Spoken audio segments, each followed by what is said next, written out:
Bab 1491, Menyelamatkan Kenalan Lama. Aksa Wijaya tidak membuang waktu.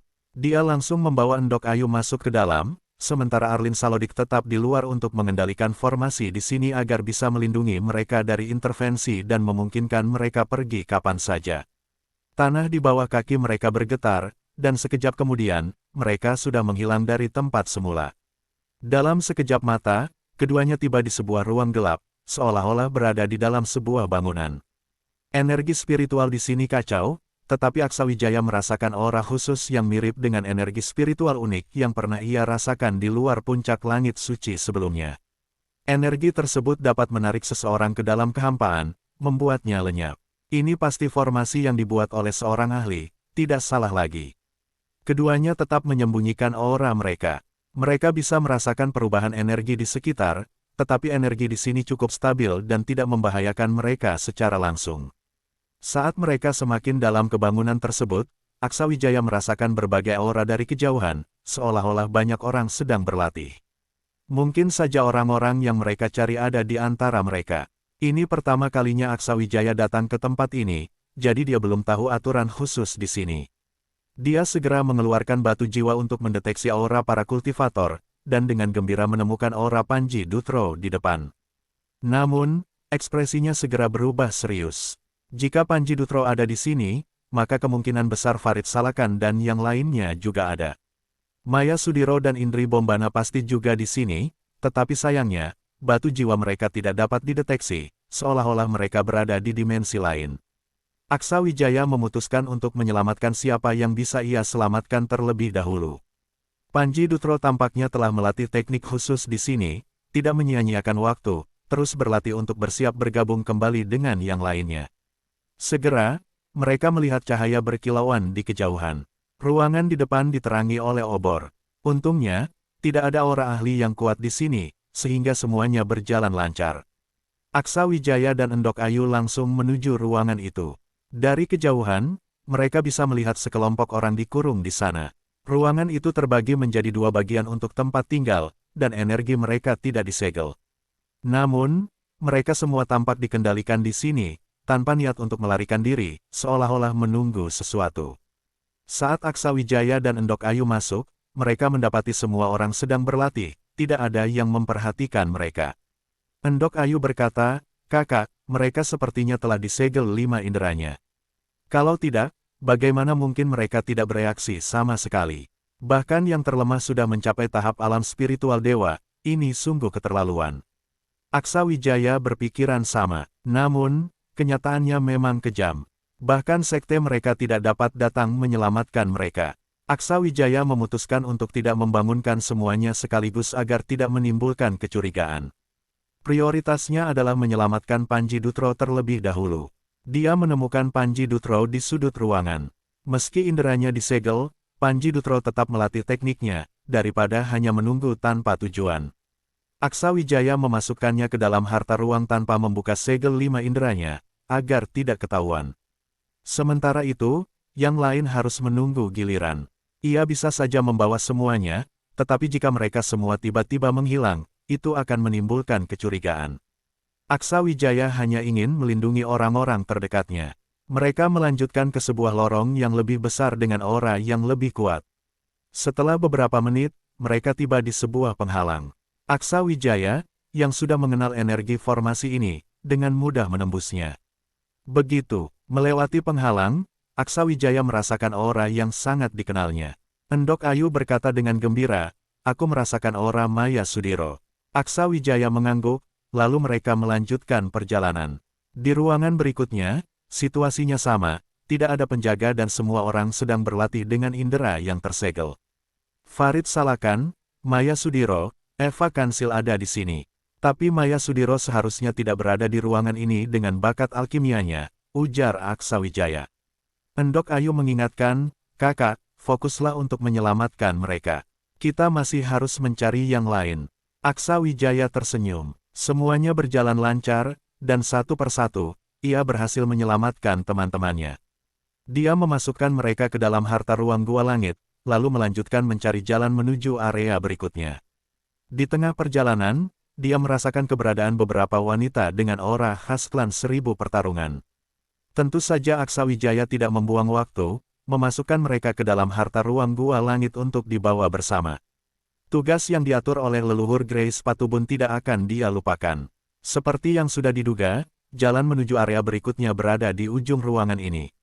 Di dalam ruang ini, sepertinya semuanya adalah sebuah istana besar tanpa cabang jalan. Semakin jauh ke depan, energi spiritual semakin melimpah.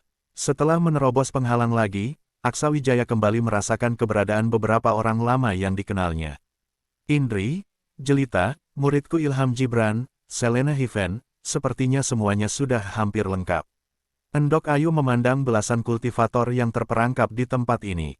Tidak ada satupun dari mereka yang bukan orang berbakat luar biasa. Sebagian besar berasal dari dunia 9 langit dan kini sama sekali tidak mampu melawan. Indra mereka dibatasi, hampir pasti pelakunya memiliki kekuatan yang sangat besar, jika tidak mungkin mencapai tingkat ini. Jelita Hafiza tampak memiliki beberapa luka, menandakan sebelumnya mungkin terjadi pertempuran. Ketika Aksawijaya mendekatinya, secara naluriah Jelita Hafiza tiba-tiba bangkit menyerang.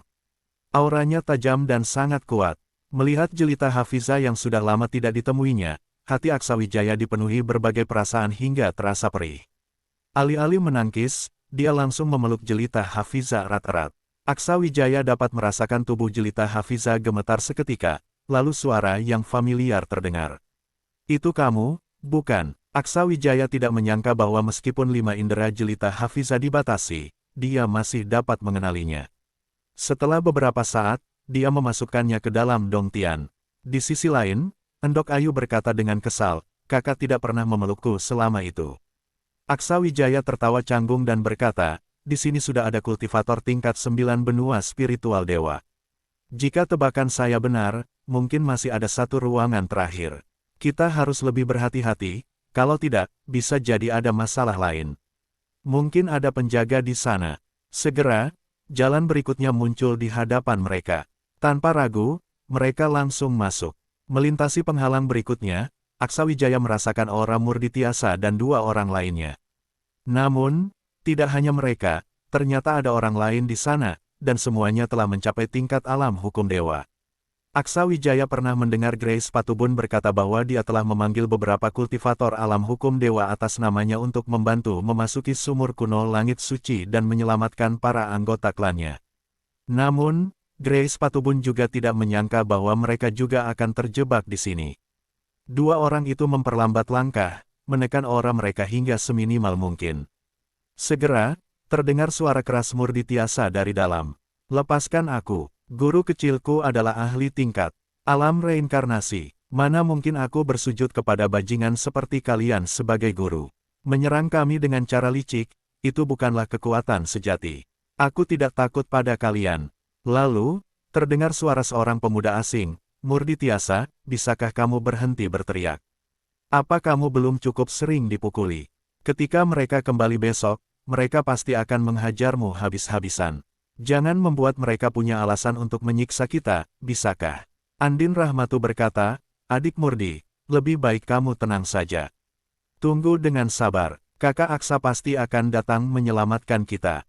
Mendengar ucapan Andin Rahmatu, pemuda yang tadi berbicara kembali buka suara.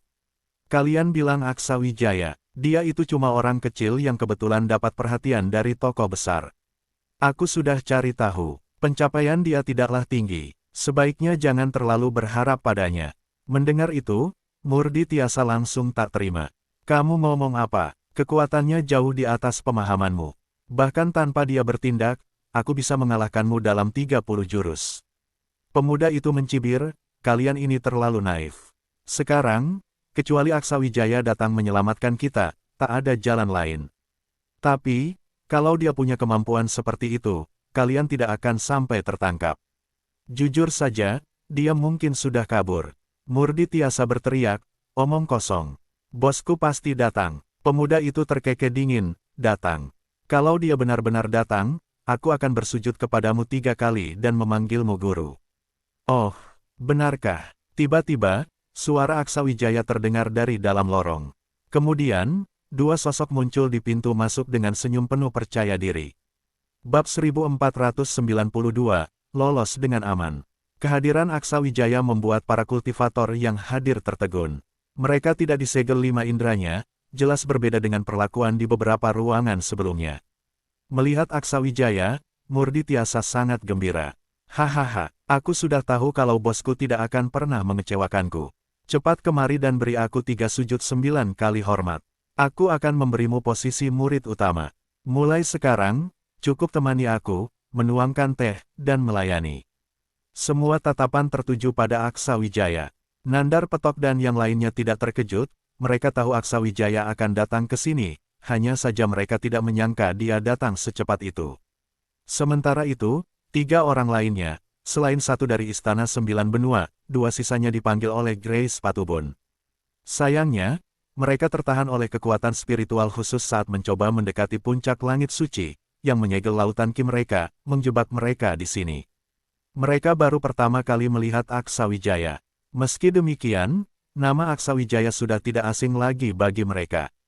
Bahkan, 2 dari mereka berasal dari dunia 9 langit yang dikirim untuk menangkap Aksa Wijaya kembali. Namun, kali ini Aksa Wijaya muncul sendiri, sementara beberapa jenius yang sebelumnya menghilang bersamanya tidak diketahui keberadaannya, membuat ketiga orang itu bingung. Tapi ini bukan saatnya untuk membahas hal itu.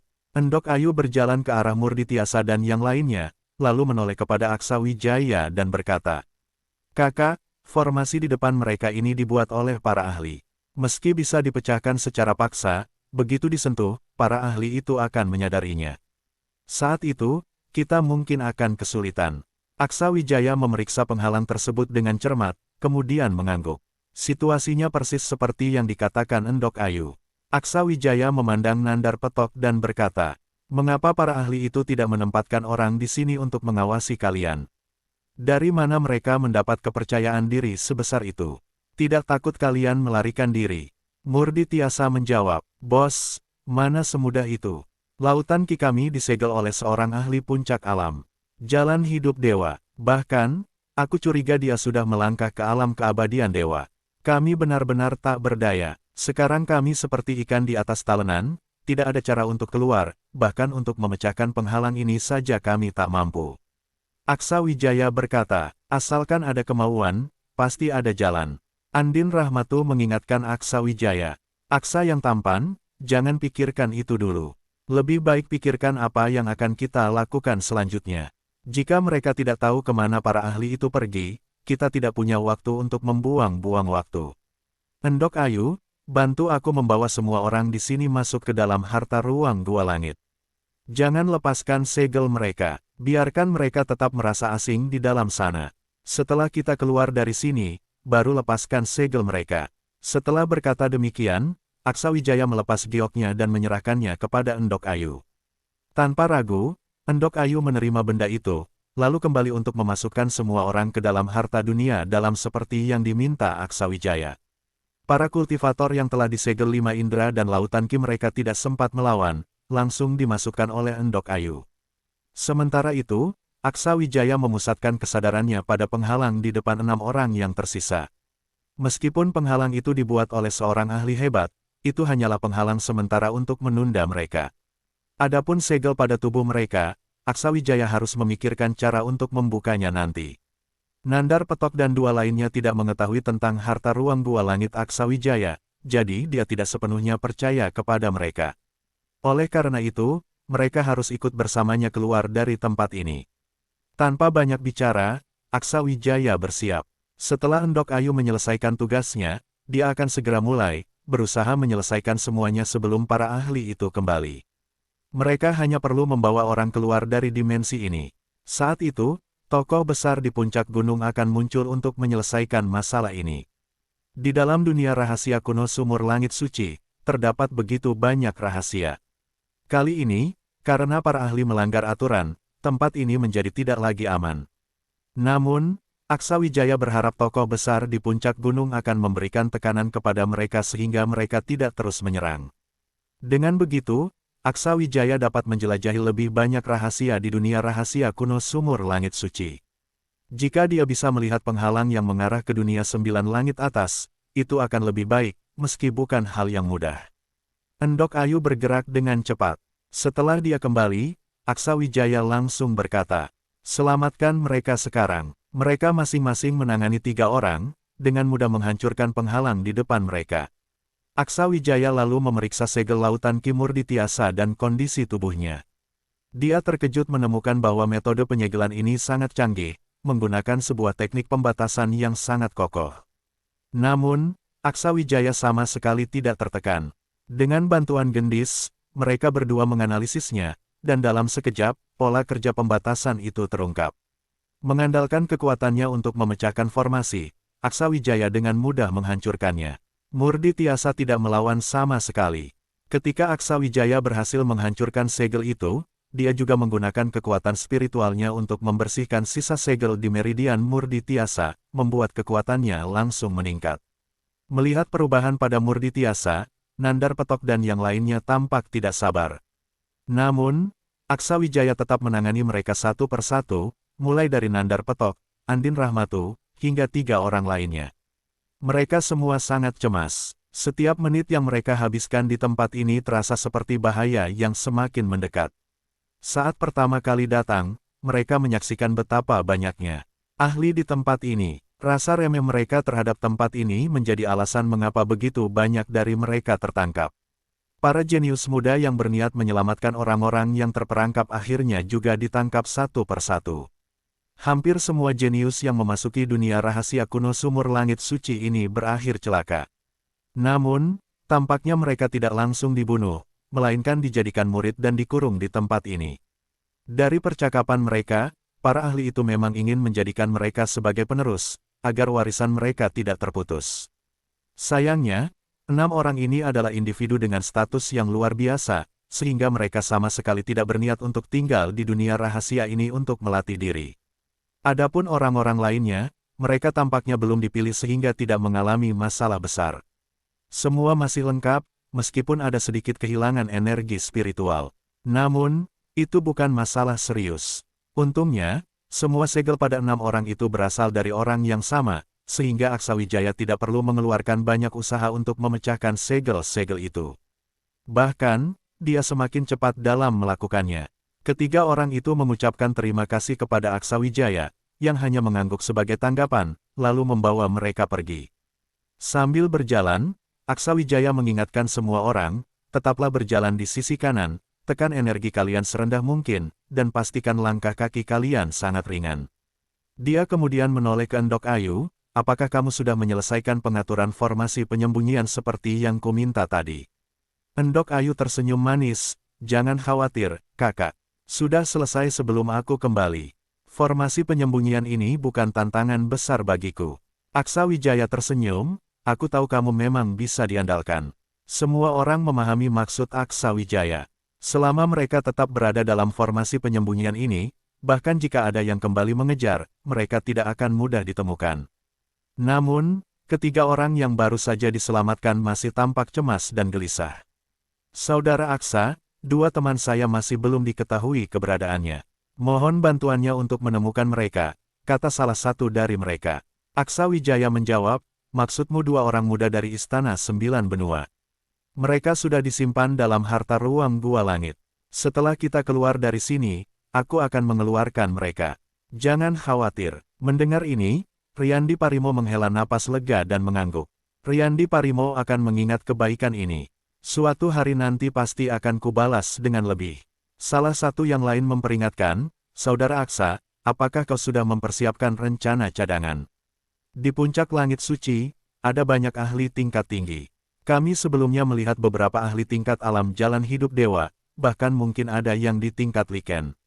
Jika salah satu dari mereka menghadang kita, kita akan sulit menghadapinya, apalagi di tempat ini. Aksa Wijaya menjawab, ini bukan bangunan, melainkan bagian dari dunia rahasia kecil. Kita harus keluar dari sini untuk kembali ke puncak langit suci. Namun, dia tiba-tiba berhenti berbicara saat mereka mencapai ruangan terakhir. Pintu keluar sudah terlihat, tetapi Aksa Wijaya merasakan 2 aura kuat mendekat dari depan.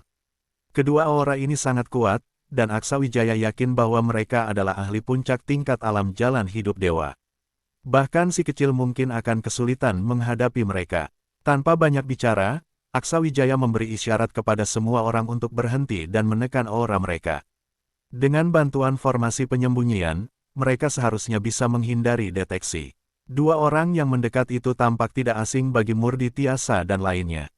Wajah mereka menunjukkan kemarahan saat menyadari bahwa tidak ada seorang pun di sana, dan mereka dengan cepat bergerak ke ruangan lain untuk mencari.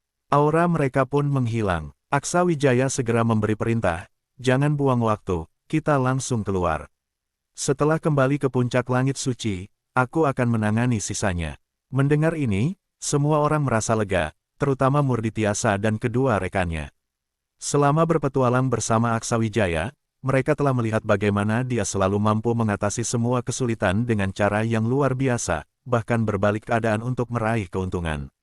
Kepercayaan mereka pada Aksawijaya sangat besar. Adapun Riyandi Parimo dan dua temannya, meskipun ragu, mereka akhirnya memutuskan untuk percaya, mengingat mereka tidak punya pilihan lain.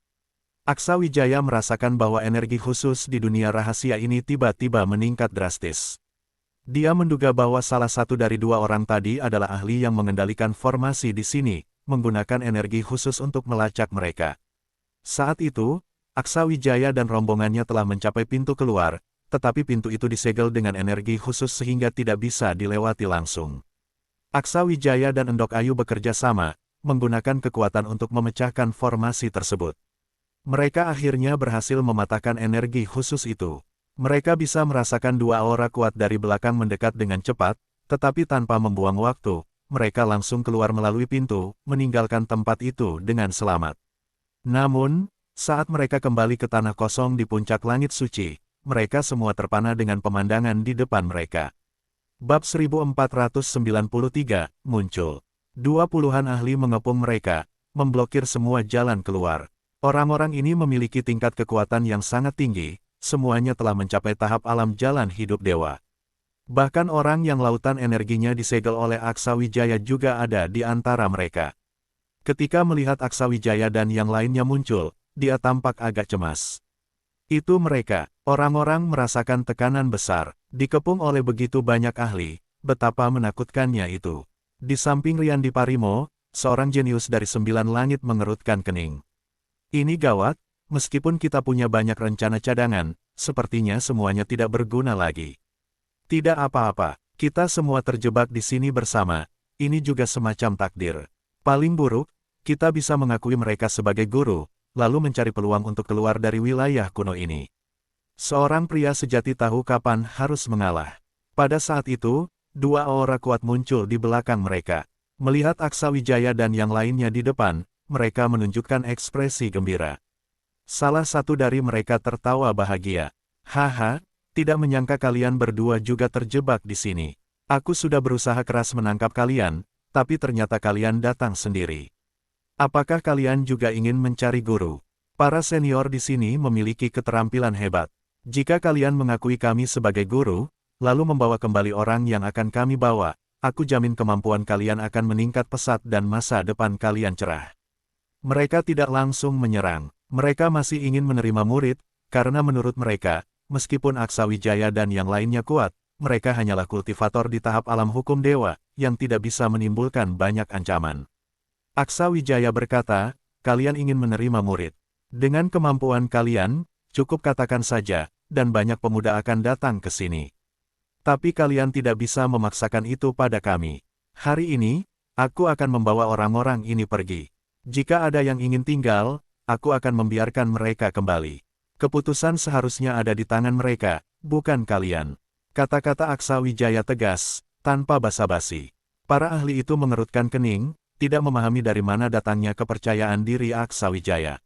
Salah satu dari mereka berkata, "Kalian pikir warisan kami bisa dipelajari oleh sembarang orang. Kalian adalah talenta luar biasa, itulah sebabnya kami ingin membawa kalian kembali. Pikirkan baik-baik. Jadilah murid kami dan pilih salah satu dari kami sebagai guru, atau kalian akan menjadi musuh kami.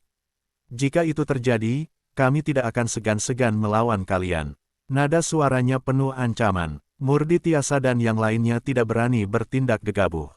Jika lawannya hanya kultivator alam hukum dewa, mereka pasti sudah bergerak sejak tadi. Murdi Tiasa akhirnya memandang seorang ahli kecil kurus di tengah kerumunan. Dia masih tidak memiliki energi spiritual, dan tidak ada yang berani membuka segelnya. Bahkan jika ada yang berani, dia juga tidak mau mengambil risiko. Dia masih mengingat kata-kata Aksa Wijaya saat itu. Murdi Tiasa berkata, seorang pecundang seperti dia ingin menjadikanku murid. Apa kalian semua bodoh karena terlalu banyak berlatih? Wajah pria tua itu memerah. Dia cukup terkenal di sini, dan tidak menyangka akan dipermalukan oleh Murdi Tiasa. Memang benar, Murdi Tiasa sangat kuat, terutama saat di lembah itu. Namun, pria tua itu tidak mau mengaku kalah. Kalian mengalahkanku di lembah saat aku tidak bisa menggunakan energi spiritual dan menyegel lautan energiku. Tapi jika Aksa Wijaya mau membuka segel ini, aku akan melepaskan salah satu dari kalian. Bagaimana? Aksa Wijaya berkata, hari ini aku ingin pergi, dan kalian tidak bisa menghentikanku. Kalian yang melanggar aturan, dan aku tahu itu. Urus diri kalian sendiri. Kemudian, dia berkata kepada yang lainnya, ikuti aku. Aksa Wijaya berjalan menuruni bukit, melepaskan aura kuat. Para kultivator di sana terkejut, tidak percaya. Aura itu, kenapa seperti milik orang penting? Haruskah kita minggir? Dua orang di belakang Aksa Wijaya juga terkejut. Mereka tidak bisa membiarkan Aksa Wijaya pergi begitu saja. Tahan dia, aku tidak percaya ada aura penting padanya. Ahli lainnya kembali ke posisi mereka, menghalangi jalan. Murdi Tiasa berbisik, bos, sepertinya mereka tidak mudah dihadapi. Aksa Wijaya menjawab, aku tidak pernah menipu siapapun. Mereka terlalu percaya diri. Karena mereka melanggar aturan, akan ada yang mengurus mereka nanti. Bukan urusanku. Dia memandang ke langit. Senior, belum mau menampakkan diri. Semua orang yang hadir langsung terkejut. Tak lama kemudian, terdengar tawa riang dari langit. Sebuah bayangan jatuh dari atas, tak lain adalah tokoh besar dari lereng gunung belakang itu. Kamu ini memang berbakat, anak kecil. Bisa dengan mudah membawa orang-orang keluar. Tidak heran, kau adalah murid dari Puspasari. Merasa aura kekuatan orang itu, Murdi Tiasa dan yang lainnya menunjukkan ekspresi terkejut. Tingkat kekuatan puncak alam keabadian dewa itu jauh melampaui para kultivator yang hadir di sana. Mereka jelas tak menyangka tokoh besar itu akan muncul pada saat seperti ini. Hormat kepada Tuan, semua kultivator yang hadir memberikan hormat padanya. Walaupun mereka bukan dari sekte yang sama, kekuatan adalah segalanya, sebuah prinsip abadi di dunia ini. Ia menyapu pandangannya ke para kultivator yang hadir dan berkata dengan suara dingin, siapa yang memulai aksi kali ini? Siapa yang melanggar aturan? Sebelum yang lain sempat menjawab, salah satu dari dua orang di belakang Aksa Wijaya maju ke depan. Tuan, kami hanya mencari murid. Itu tidak termasuk melanggar aturan, kan? Kami tidak menyakiti mereka, juga tidak menyakiti kultivator ras manusia. Apa yang dianggap sebagai pelanggaran aturan di sini? Tokoh besar itu meliriknya sejenak dan berkata, akhirnya kau telah mencapai puncak alam keabadian dewa. Pantas saja nada bicaramu lebih berani. Tapi, apakah seperti ini caramu merekrut murid? Meskipun kita bukan dari ras manusia 9 benua, manusia tetap harus bersatu. Apakah kalian semua sudah melupakan ini? 3000 tahun lalu, saat gurumu meninggalkan dunia ini menuju langit yang lebih tinggi, ia mempercayakanmu yang masih anak-anak kepadaku. Apakah ia tidak pernah berkata padamu untuk tidak memprovokasiku atau melanggar aturan dunia rahasia kuno sumur langit suci ini? Mendengar ini, kultivator alam keabadian dewa itu mengangguk tanpa menjawab lebih jauh. Tokoh besar itu lalu menatap Aksa Wijaya. Anak muda, mari kita sudahi masalah hari ini. Namun, sebelum kau pergi membawa mereka, apakah kau bisa membuka segel dalam tubuhnya? Meski aku sendiri agak yakin bisa melakukannya, tetap lebih baik kau yang melakukannya. Tanpa banyak bicara, Aksa Wijaya maju ke hadapan kultivator alam jalan hidup dewa itu. Ia terlebih dahulu memberinya sebuah pil untuk diminum, kemudian menggunakan kendali energi spiritual untuk membuka segel. Dengan kekuatan spiritual, ia memaksa keluar beberapa jarum perak tersembunyi dalam tubuh lawannya. Kekuatan spiritual yang tertekan selama beberapa hari akhirnya kembali mengalir, membuat orang itu merasa lega. Aksa Wijaya berkata, aku akan ulangi lagi, jika ada yang ingin tinggal, aku akan meninggalkan mereka. Kali ini aku hanya menjalankan amanah untuk menyelamatkan orang. Jika ada kekurang ajaran, aku mohon para senior jangan terlalu mempersoalkan. Dunia ini luas, kita pasti bertemu lagi.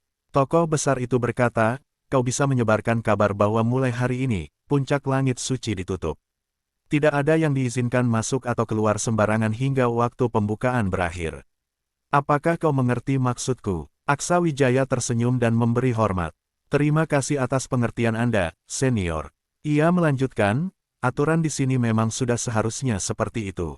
Namun, apa yang kalian hadapi bukan hanya kami. Jadi, berhati-hatilah. Selain itu, jika ada yang ingin menjadi murid, mereka selalu diterima di puncak langit suci ini. Tetapi, saat itu, pilihan bukan lagi ada pada mereka, melainkan pada orang-orang ini. Kesempatan selalu bersifat timbal balik. Kau cukup pintar untuk memahami maksudku. Aksa Wijaya memberi hormat lagi. Saya pasti akan menyampaikan pesan ini. Semua orang memberi jalan, membiarkan Aksa Wijaya dan rombongannya pergi.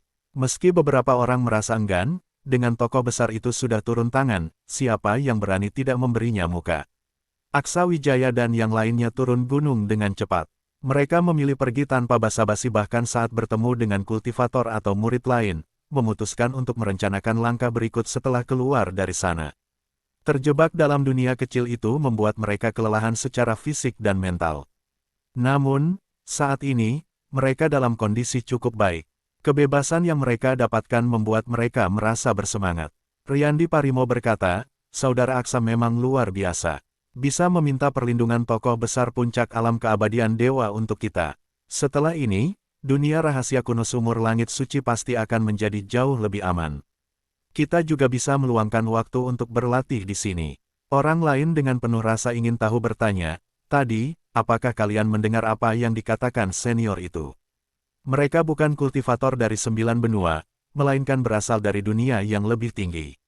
Murdi Tiasa menjawab, apa yang mengejutkan dari itu? Tapi, kau harus tahu, dunia kita di 9 langit benar-benar berbeda dengan dunia atas. Dunia atas adalah dunia manusia terbesar di antara 3 alam manusia, jauh melampaui 9 benua. Ketika para pendiri kita menciptakan 9 langit, itu hanya untuk menghibur diri sendiri. Murdi Tiasa mengeluh bahwa kampung halamannya tidak bisa dibandingkan dengan dunia 9 langit atas. Aksa Wijaya tersenyum, tidak usah memusingkan soal itu. Kita segera turun gunung, lalu bebaskan semua orang. Apapun keputusan mereka nanti, itu bukan urusanku lagi. Selain itu, kalian juga harus berhati-hati. Jika tidak ingin menjadi murid, jangan sembarangan ke puncak langit suci lagi. Kalau tertangkap, aku tak bisa berbuat apa-apa. Riyandi Parimo berkata, jangan khawatir, Saudara Aksa. Kami tentu paham. Terima kasih banyak atas bantuanmu kali ini. Namun, 2 orang lainnya tidak seantusias Riyandi Parimo. Salah satu dari mereka bertanya, Saudara Aksa, setahuku, saat itu ada sekitar 20 orang yang menuju ke arahmu. Di mana mereka sekarang? Mengapa hanya Nandar Petok dan 1 orang lainnya yang tersisa? Murdi Tiasa menjawab, apa urusanmu? Cepat saja menjadi muridku. Aku sudah menunggu lama. Bab 1494, membawa orang pergi. Murdi Tiasa menekan dengan agresif, namun yang mengejutkan Aksa Wijaya, pemuda itu juga sangat tegas. Tanpa ragu, dia langsung berlutut di tanah dan dengan hormat mengatakan beberapa kata kepada Murdi Tiasa. Setelah itu, dia menoleh ke Aksa Wijaya, mari kita bicara tentang orang-orang yang hilang itu. Aksa Wijaya tersenyum, kau lebih baik berbakti kepada gurumu dengan baik. Di masa depan, kau harus menaati peraturan. Mengenai hal lain, tidak perlu kau khawatirkan. Nada bicaranya santai. Saat ini, yang penting hanyalah segera meninggalkan wilayah rahasia ini dan membebaskan para kultivator yang telah kehilangan panca indera mereka. Mereka sebenarnya bisa langsung melepaskan orang-orang itu sekarang, lalu bertanya tentang situasi mereka. Namun, Aksa Wijaya tahu pentingnya tetap waspada, karena jika tidak, bisa saja mereka tertipu. Mengenai apa yang akan dilakukan Riyandi Parimo dan kedua rekannya, Aksa Wijaya tidak memaksakan kehendaknya. Riyandi Parimo, bagaimanapun, meminta Aksa Wijaya untuk lebih dulu membebaskan teman-temannya, karena dia sudah cemas selama beberapa hari. Karena pakaian mereka cukup mencolok, Aksa Wijaya langsung menemukan sepasang pria dan wanita dari harta spiritualnya. Keduanya mengenakan pakaian yang sama dengan Riyandi Parimo, sehingga Aksa Wijaya yakin bahwa mereka adalah teman-temannya. Benar saja, saat melihat kedua orang itu, Riyandi Parimo tampak bersemangat dan segera maju untuk menanyakan keadaan mereka. Sayangnya, tidak ada yang menjawab. Alasannya sederhana, mereka masih dalam keadaan panca indera yang disegel, sehingga tidak bisa merasakan apapun dari dunia luar. Riyandi Parimo mencoba melepaskan segel mereka, tetapi dia segera menyadari bahwa segel itu dibuat oleh seorang ahli, dan kemampuannya sendiri tidak cukup untuk melakukannya dengan mudah. Aksa Wijaya tidak mempermasalahkan hal itu. Dia langsung maju, melindungi pikiran dan jiwa mereka dengan teknik pengobatan, lalu menggunakan kekuatan pemecah formasi untuk memaksa membuka segel. Cara ini tidak banyak mempengaruhi mereka. Benar saja, metode Aksa Wijaya lebih langsung dan efektif. Dalam waktu singkat, segel pada panca indera mereka terangkat satu persatu. Ketika penglihatan mereka kembali, dari kosong menjadi fokus, akhirnya mereka bisa melihat dengan jelas. Saudara besar, keduanya berkata hampir bersamaan. Riyandi Parimo mengangguk pada mereka sebelum menoleh ke Aksa Wijaya. Saudara Aksa, aku sangat berterima kasih. Tanpa bantuanmu, kami mungkin sudah hancur di sini. Aksa Wijaya menggelengkan kepala. Hancur mungkin tidak tepat. Para ahli itu hanya ingin menjadikan kalian murid mereka, paling jauh akan mengurung kalian di sini. Saat dunia rahasia kuno sumur langit suci ini terbuka lagi, kalian mungkin sudah tidak ingin pergi. Bahkan, jika beruntung, kalian bisa melangkah lebih jauh ke dunia 9 langit atas, tempat yang didambakan para ahli 9 benua. Kedua teman Riyandi Parimo tampak terkejut saat mendengar panggilan Riyandi Parimo pada Aksa Wijaya. Apakah kau Aksa Wijaya? Keduanya tidak menunjukkan permusuhan, tetapi menatapnya dengan penuh rasa ingin tahu. Jelas, mereka penasaran dengan sosok misterius ini. Riyandi Parimo berkata, kali ini saudara Aksa yang menyelamatkan kalian, bahkan aku sendiri tertangkap. Keduanya segera mengucapkan terima kasih kepada Aksa Wijaya. Orang-orang dari Istana 9 Benua biasanya dikenal ramah, dan ketiganya tidak terkecuali. Aksa Wijaya mengangguk kecil pada mereka sebelum berkata, baiklah, kita akan sering bertemu lagi nanti. Mengenai rencana ke depan, itu terserah kalian. Aku akan membawa orang-orang keluar dari wilayah kuno ini dulu. Setelah semuanya selesai, aku akan kembali untuk berlatih di sini. Jika kita bertemu di tanah warisan, semuanya akan bergantung pada kemampuan masing-masing. Riyandi Parimo tersenyum, tentu saja. Warisan bukan sesuatu yang harus diberikan begitu saja. Jangan khawatir, saudara Aksa, kami juga tidak akan menahan diri. Meski mungkin kalah, kami tidak akan menyerah begitu saja. Kedua temannya terus menatap Aksa Wijaya, seolah memikirkan sesuatu. Saat Aksa Wijaya hendak pergi, salah satu dari mereka berkata, saudara Aksa, setelah wilayah rahasia ini berakhir, bisakah kau ikut bersama kami? Ada tokoh besar di 9 langit yang memanggilmu. Jangan sia-siakan kesempatan ini. Sebelum Aksa Wijaya sempat menjawab, Murdi Tiasa langsung berkata, muridku. Jika bosku ingin pergi ke 9 langit, aku dan Nandar Petok bisa membantunya. Tidak perlu bantuanmu. Kalau kau berani, hadapi dia dalam pertempuran.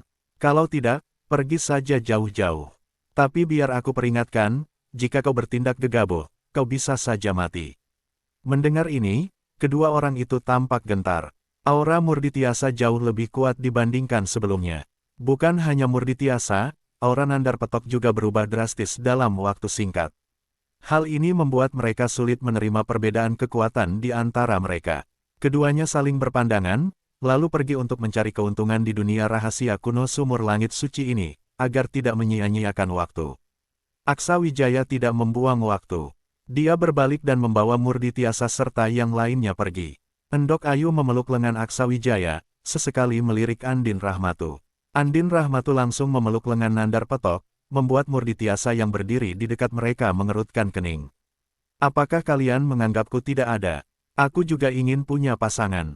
Di puncak langit suci, seluruh formasi di puncak langit suci kini telah mulai beroperasi, membuat orang luar tidak dapat memasukinya. Tokoh besar tersebut sudah kembali ke bukit belakang tanpa menghukum siapapun. Ia sangat memahami pemikiran orang-orang ini dan tahu mengapa mereka bertindak demikian. Di dalam dimensi, ruang dalam ruang, beberapa ahli berkumpul. Pemimpin mereka adalah seorang kultivator tingkat alam keabadian dewa yang memiliki kekuatan spiritual khusus.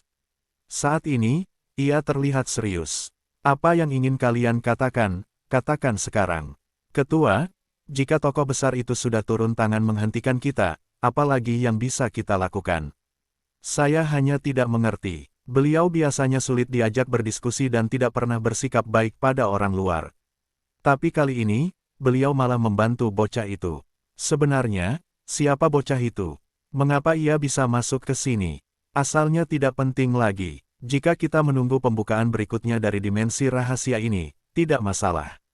Tapi para jenius berbakat seperti mereka sangat jarang. Jika kita harus menunggu lagi, belum tentu ada kultivator dengan bakat setinggi itu. Beberapa kekuatan bahkan mungkin kehilangan penerusnya. Tanpa bakat yang memadai, teknik mereka sekalipun diwariskan, tetap tidak akan bisa dilatih dengan sukses. Itu sama saja dengan kehilangan garis keturunan. Lalu apa yang harus kita lakukan sekarang? Tokoh besar itu sudah angkat bicara. Tidak ada ruang untuk negosiasi. Yang bisa kita lakukan hanya sebatas ini. Pemimpin kultivator itu berkata, tokoh besar itu hanya melarang kita membuat kekacauan di puncak langit suci. Kita bisa saja bertindak di luar sini. Apakah kalian masih ingat di mana lokasi-lokasi terbaik warisan kuno dalam dimensi ini? Jika saya tidak salah, setiap kekuatan memiliki satu lokasi, tersebar di dalam dimensi kuno ini. Itu bukan rahasia lagi di antara kita. Jika Anda memiliki rencana, katakan saja. Selama risikonya tidak besar, kami pasti akan bekerja sama. Mata pemimpin itu berkilat. Ingat, apa yang kita bicarakan hari ini harus tetap rahasia setelah kita keluar dari dimensi dalam dimensi ini. Saya tidak ingin menyinggung tokoh besar itu. Jangan ada yang membuat masalah. Saya hanya memikirkan kepentingan kita bersama. Mendengar ini, para kultivator mengangguk setuju, menunjukkan pengakuan terhadap pernyataan tersebut. Pemimpin itu kemudian menguraikan rencananya. Semua mendengarkan dengan saksama dan sesekali mengangguk tanda setuju, menunjukkan bahwa mereka sudah memiliki langkah yang direncanakan. Setelah selesai, mereka bangkit dan pergi, meninggalkan pemimpin kultivator itu sendirian di dimensi dalam dimensi. Ia melambaikan tangannya, dan sebuah layar cahaya muncul di depannya. Gambar yang ditampilkan menunjukkan siluet Aksawijaya dan kelompoknya yang sedang melakukan perjalanan. Ia menatap Aksawijaya dengan perasaan bergejolak. Bocah yang menarik, dia bisa menekan kekuatan spiritualku, memiliki mata dewa, serta metode hebat dalam menghancurkan formasi. Bakatnya sempurna, dan jalur yang ia tempuh sungguh luar biasa. Sebelumnya aku hanya merasa dia aneh, tapi kini aku sadar bahwa tingkatannya sangat tinggi, bahkan mengagumkan. Jalur yang ia pilih terlalu jarang ditempuh orang, sangat sulit untuk berkembang. Sungguh mengejutkan ada seorang jenius seperti ini di 9 benua. Jika aku bisa menjadikannya muridku, kemampuanku tidak akan sia-sia. Aku juga bisa segera meningkatkan kekuatanku dengan metode rahasia dan mencoba kembali ke 9 langit atas. Sudah terlalu lama aku meninggalkan dunia sana. Aku tidak tahu apakah ibuku masih hidup. Ia tersadar dari lamunannya, tetap menatap Aksawijaya tanpa terburu-buru untuk bertindak. Ia tahu betul, bahkan jika Aksawijaya meninggalkan dimensi kuno sumur langit suci kali ini, ia pasti akan kembali lagi. Alasannya sederhana, dimensi ini memiliki banyak warisan dan sangat cocok untuk kultivasi manusia. Energi spiritual di sini hampir sempurna sesuai dengan hukum spiritual langit.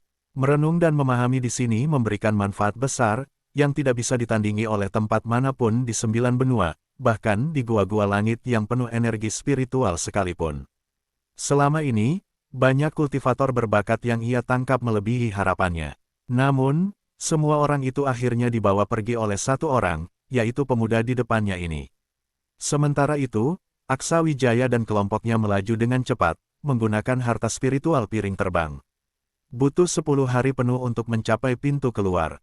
Sepanjang perjalanan, mereka memperhatikan para kultivator di daratan bergerak lebih cepat dari biasanya. Mereka tampaknya menyadari bahwa energi spiritual khusus di dimensi ini perlahan menghilang, mengembalikan sumur langit suci ke keadaan semula. Hal ini membuat mereka bergerak dengan lebih tergesa-gesa. Setelah meninggalkan dimensi rahasia, keberadaan Aksawijaya segera terdeteksi oleh beberapa orang. Grace Patubun yang sedang berkultivasi langsung membuka matanya dan menatap ke arah pintu masuk dimensi kuno sumur langit. Suci, melihat Aksawijaya, Grace Patubun tampak terkejut dan senang. Sudah keluar secepat ini, Aksawijaya mendekati Grace Patubun bersama kelompoknya dan berkata serempak, "Salam hormat, Senior Grace Patubun." Ketika melihat 4 orang di belakang Grace Patubun, Aksawijaya mengenali mereka sebagai 4 kultivator tingkat alam keabadian dewa yang pernah ia temui di wilayah Nusantara. Mereka juga pernah memberikan hadiah padanya. Salam hormat, para senior. Keempat orang itu tersenyum dan mengangguk pada Aksawijaya. Namun, kali ini mereka terkejut, merasakan perubahan besar dalam aura dan tingkatan Aksawijaya dibandingkan saat terakhir kali bertemu. Perubahan Aksawijaya sangat mengejutkan mereka, melampaui segala harapan. Dengan ekspresi tenang, Aksawijaya berkata langsung, "Leluhur, aku telah membawa orang-orang keluar untukmu. Termasuk mereka yang dari kekuatan lain." Penjelasannya tidak rumit, mereka hanya dipilih oleh tokoh besar di dalam sana karena bakat mereka yang luar biasa untuk dijadikan murid. Bab 1495 semuanya aman dan sehat. Mendengar kata-kata itu, Grace Patubun tampak sedikit terkejut. Berapa banyak ahli yang ada di dalam? Aksawijaya mengingat-ingat sejenak, lalu berkata, "Yang saya lihat ada lebih dari 20 ahli di tingkat alam jalan hidup dewa, 1 orang di awal tahap alam keabadian dewa, dan 1 orang lagi memiliki tingkat kekuatan yang setara dengan Anda leluhur, dengan kemampuan yang sangat sulit diukur." Mata Grace Patubun berkedip, "Oh, lalu bagaimana kamu bisa menyelamatkan mereka? Dengan kekuatanmu, bertemu dengan ahli di tingkat itu, kamu mungkin tidak bisa bertahan lebih dari 3 jurus." Mendengar hal itu, Aksawijaya tersenyum, "Tentu saja tidak semudah itu, tapi bisa dibilang saya cukup beruntung. Sebelum datang, saya sempat berbicara sedikit dengan Tuan Pohon Dewa, dan mengetahui bahwa beliau pernah tinggal di sini beberapa waktu. Beliau memberikan sebuah benda sebagai tanda, dan saya." Dia menceritakan kejadian itu secara singkat kepada Grace Patubun, yang setelah mendengarnya, tersenyum. "Tampaknya keberuntunganmu memang luar biasa. Cepatlah bebaskan anggota klanku." Aksawijaya tidak banyak bicara lagi dan langsung membebaskan para ahli yang tidak dikenalnya. Namun, saat itu, kelima pancaindera mereka masih tersegel, sehingga mereka terlihat sedikit linglung. Beberapa ahli di tahap alam keabadian dewa dari kejauhan segera mendekat. Mereka juga mendengar pembicaraan Aksawijaya sebelumnya. Mengetahui bahwa para murid mereka telah diselamatkan dengan selamat, mereka jelas sangat gembira. Para ahli itu segera mencari murid mereka. Dengan kekuatan mereka, mereka bisa segera merasakan kondisi murid-murid tersebut. Dengan kemampuan seorang ahli alam keabadian dewa, membuka segel tersebut tidaklah sulit, karena orang yang memberikan segel itu tingkatannya masih di bawah mereka. Namun, Aksawijaya tidak membiarkan mereka pergi begitu saja. Dia langsung berkata, "Kalian pasti sudah mengetahui sedikit tentang apa yang terjadi sebelumnya. Para ahli di puncak langit suci ingin menerima murid, dan kalian semua masuk dalam kategori pilihan mereka. Saya membawa kalian keluar tanpa persetujuan kalian demi memberi waktu. Jika kalian ingin berguru dan tinggal di dunia rahasia kuno sumur langit suci untuk berlatih, kalian bisa langsung menuju ke puncak langit suci. Para ahli di sana pasti akan menerima kalian.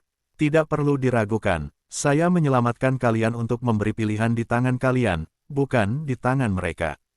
Apapun keputusan kalian, itu tidak ada hubungannya dengan saya. Saya hanya menyampaikan pesan." Setelah itu, Aksawijaya tidak lagi memperhatikan mereka. Dia mendekati Grace Patubun dan membebaskan 3 orang ahli dari klan 1000 pertarungan. Grace Patubun sendiri yang membangunkan mereka. Namun, Grace Patubun segera bertanya, "Di mana Jelita? Jangan-jangan kau melupakannya?" Endok Ayu, yang berada di sampingnya, langsung cemberut, bagaimana mungkin dia melupakan Jelita, si cantik besar itu. Menurutku, dia pasti ingin menyembunyikannya di tempat rahasia. Aksawijaya merasa canggung, "Semua temanku ada di dalam ruanganku. Saya berencana menjelaskan semuanya secara langsung kepada mereka. Leluhur tidak akan melarang, kan?" Grace Patubun tersenyum, "Tentu saja tidak. Lakukanlah dengan tenang, dan segera bantu klan Wijaya dan klan 1000 pertarungan berkembang." Aksawijaya kehabisan kata. Tanpa banyak berkata lagi, Aksawijaya langsung menghilang dari tempat itu. Murdi Tiasa bergumam, "Kenapa dia tidak mengajakku? Aku kan cukup akrab dengan mereka." Nandar Petok penasaran, "Akrab? Kalian pernah berlatih bersama sebelumnya?" Murdi Tiasa mengangguk, "Tentu saja. 2 wanita bosku juga ada di dalam." Nandar Petok terkejut. Dia benar-benar tidak mengerti. Sepanjang perjalanan, dia hanya melihat beberapa gadis cantik dengan kepribadian unik yang tampak akrab dengan Aksawijaya. Apakah mereka yang dimaksud? Komentar berikutnya dari Endok Ayu membuatnya lebih tak menduga. Bukan hanya 2, kalau jelita dihitung, setidaknya ada 3. Andin Rahmatu, yang mendengar ini, langsung mencubit pinggang Nandar Petok dengan kesal. Dasar pria mata keranjang, tidak ada pria yang baik. Nandar Petok merasa tidak adil dan buru-buru berkata, aku tidak melakukan apa-apa, jangan menuduhku sembarangan. Di dalam ruangannya, Aksa Wijaya mendapati Raja Iblis Tulang sedang mengamati Murdi Tiasa dan yang lainnya. Tuan, panca indera mereka tersegel, perlu saya bantu membuka segelnya. Dengan kekuatanku, ini sangat mudah. Aksa Wijaya berkata, aku saja yang melakukannya. Kau pergilah beristirahat. Raja Iblis Tulang mengangguk dan segera pergi dengan bijak. Melihat bahwa semua orang di depannya baik-baik saja, Aksa Wijaya merasa lega. Dia segera menggunakan kekuatannya. Dengan kesadaran spiritualnya, dia menyelimuti mereka semua, sambil terus memancarkan energi spiritual. Dengan pengalaman sebelumnya, Aksa Wijaya tidak kesulitan melakukannya. Di bawah pancaran energi spiritual itu, aura yang kuat meliputi semua orang di sana. Dengan metode khususnya, Aksa Wijaya memastikan bahwa semua orang tidak mengalami kerugian sedikitpun. Segel pada panca indera mereka akhirnya terbuka satu persatu.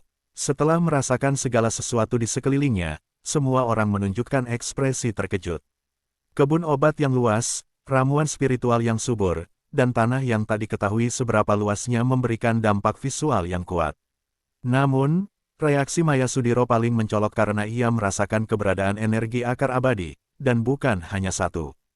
Namun, yang paling menarik perhatian mereka tentu bukan lingkungan di sini, melainkan sosok di depan mereka, Aksa Wijaya, yang telah menghilang untuk beberapa waktu. Jelita Hafiza berbisik pelan, sudah kuduga itu kamu. Ilham Jibran maju dengan wajah penuh semangat. Guru, aku tahu kau pasti akan datang menyelamatkanku. Aksa Wijaya mengangguk, lalu bertanya, kalian semua baik-baik saja, kan? Semua orang menggelengkan kepala. Eva Kansil adalah satu-satunya yang terlihat sedikit lemah, karena selama periode ini ia beberapa kali mencoba memecahkan segel dengan kesadaran spiritualnya. Karena itulah spesialisasinya, kekuatan spiritualnya sangat kuat. Sayangnya, perbedaan tingkat yang terlalu besar sulit diatasi hanya dengan keterampilan. Tidak semua orang sekuat Aksa Wijaya. Indri Bombana segera maju dan langsung memeluk Aksa Wijaya. Maya Sudiro juga mendekat dan menatapnya. Jelas senang karena Aksa Wijaya muncul lagi di saat-saat kritis. Sementara Jelita Hafiza hanya berdiri di tempatnya, memandang Aksa Wijaya dari kejauhan dengan tatapan penuh perasaan yang biasanya tidak terlihat pada dirinya. Ini sangat berbeda dari Jelita Hafiza yang biasa. Namun, dia tidak seperti Indri Bombana dan lainnya. Sejak awal, dia hanya memandang Aksa Wijaya dari kejauhan. Cukup baginya jika Aksa Wijaya mengetahui kehadirannya. Itu juga karena sifatnya. Panji Dutro berkata, Aksa Wijaya, kau tahu apa yang terjadi? Rasanya seperti aku ditarik ke suatu ruang, lalu tidak tahu apa-apa lagi. Bahkan tak melihat satu sosok pun. Aksa Wijaya langsung menjelaskan apa yang terjadi hari itu, termasuk pendapat beberapa ahli, yang beberapa di antaranya cukup masuk akal. Setelah mendengar penjelasan Aksa Wijaya, Panji Dutro protes. Aku termasuk di antara yang terlemah.